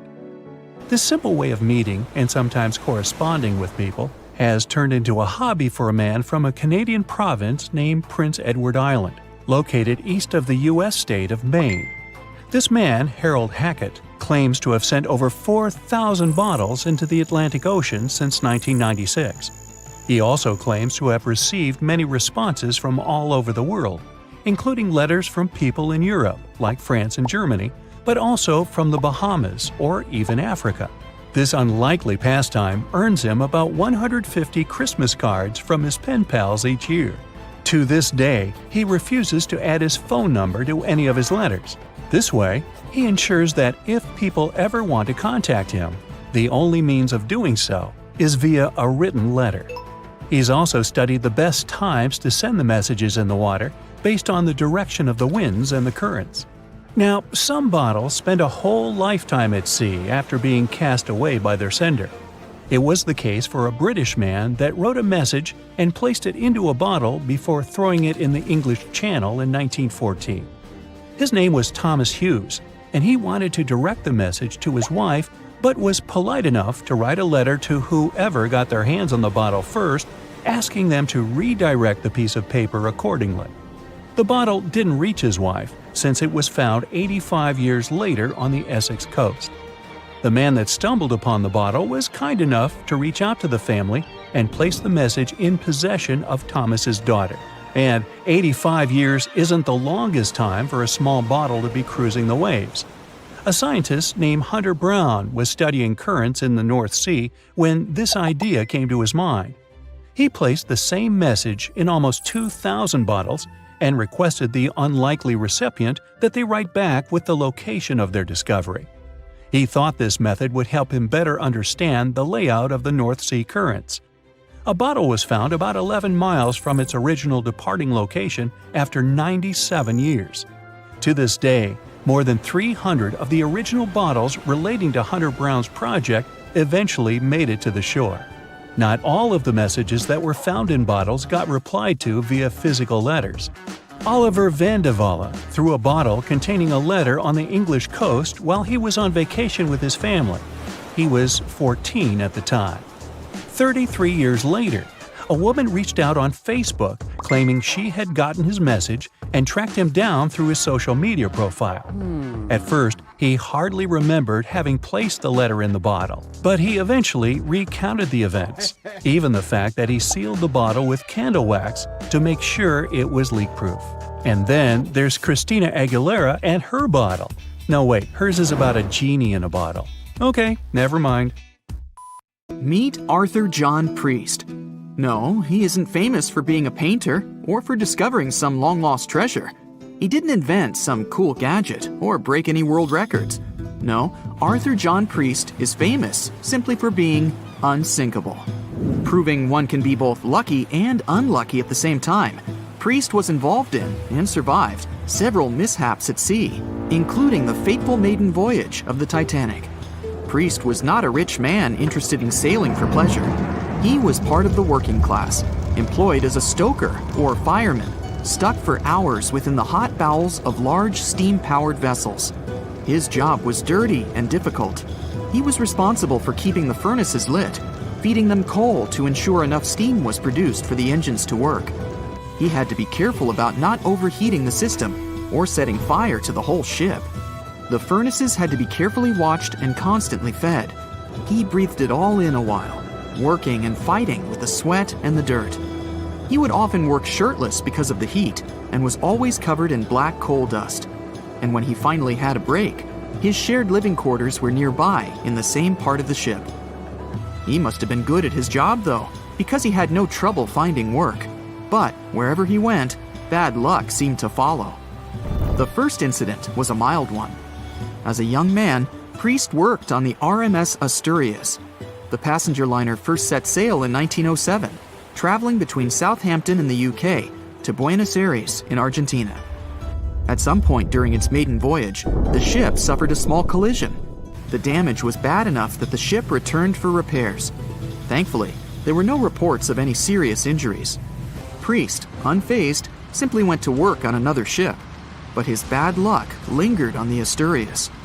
In 1914, the Asturias became a hospital ship, helping care for sick men and women around Europe while bringing them home to England. But in March 1917, at just around midnight, the ship was struck by a foreign object. Its hull was breached and the engine room flooded. The captain ordered everyone to abandon the ship, sending crew, patients, and health staff scrambling for the lifeboats. The vessel was still moving, powering through the water because the main controls, located within the flooded engine room, could not be turned off. The captain refused to leave the ship while people were still trying to escape. He was able to aim the Asturias towards Bolt Head, where it finally hit land and couldn't sink. The remaining lifeboats were lowered and the final survivors made it to safety. When they studied the damage on the ship later, the Asturias was declared a total write-off. It might be hard to pin this particular disaster on Priest. After all, he wasn't even on the ship at the time. But it seemed that many of the ships on which he served were destined for trouble. His bad luck followed him to his next job on the RMS Olympic, a massive ocean liner.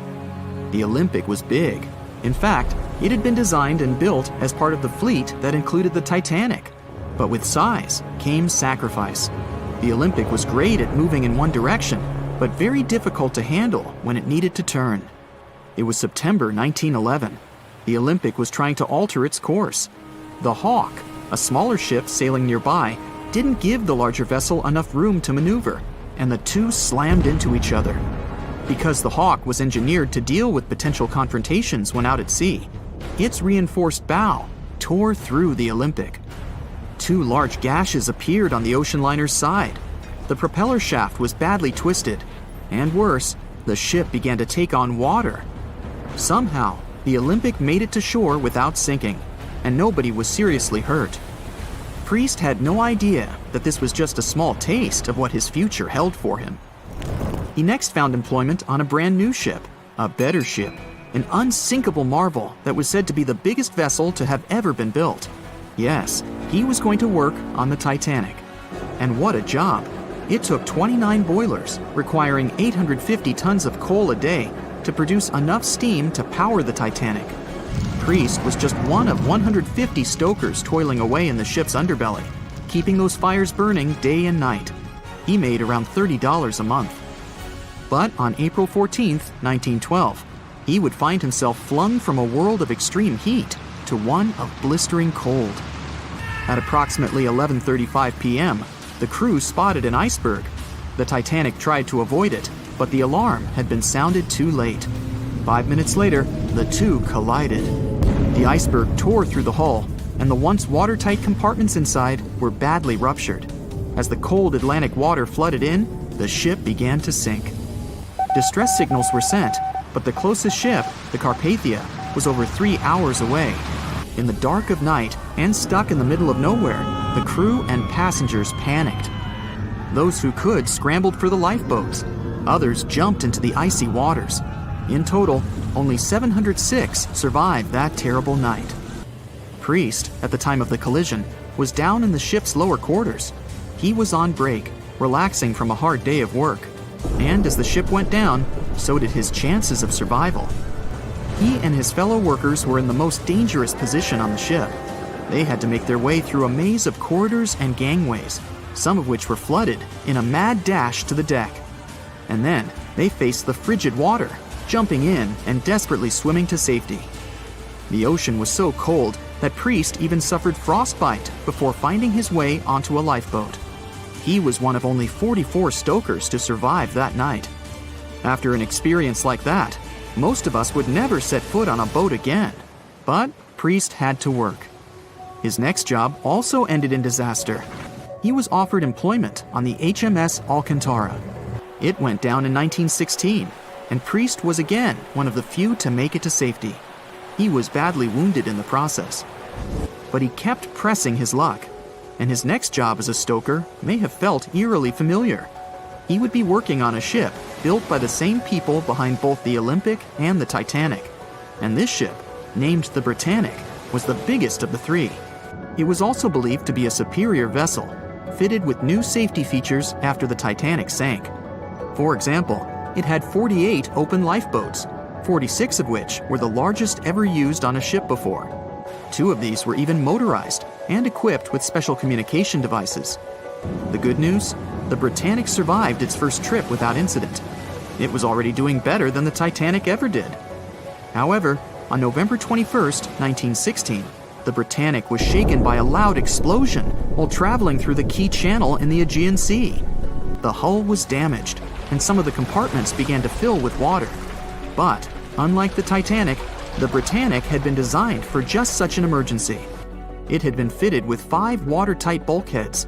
Intact, these would help keep the ship safe and floating for a much longer period of time. But there was one issue. Portholes along the lower decks had foolishly been left open. As the ship tilted, the portholes let in water, which flooded the Britannic and hastened its descent into the sea.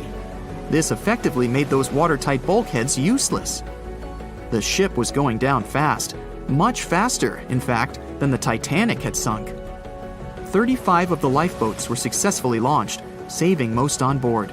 Of the 1,066 passengers and crew, 1,036 survived. Priest, his luck intact, was one of them. And yet, he still wasn't done with a life at sea. He accepted a position as a stoker on the Donegal. It was a smaller passenger ferry that had been converted for use as a hospital boat.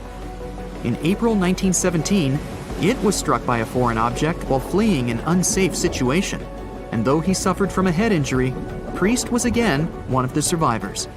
It took experiencing 2 collisions and 4 sinkings before Priest was finally ready to retire. In fact, he reportedly said he only gave it up because no one wanted to sail with him. Can you blame them? He would live out the rest of his life on dry land in Southampton, England, with his wife Annie and their 3 sons. But Arthur John Priest would always be remembered as the unsinkable stoker. That's it for today. So hey, if you pacified your curiosity, then give the video a like and share it with your friends.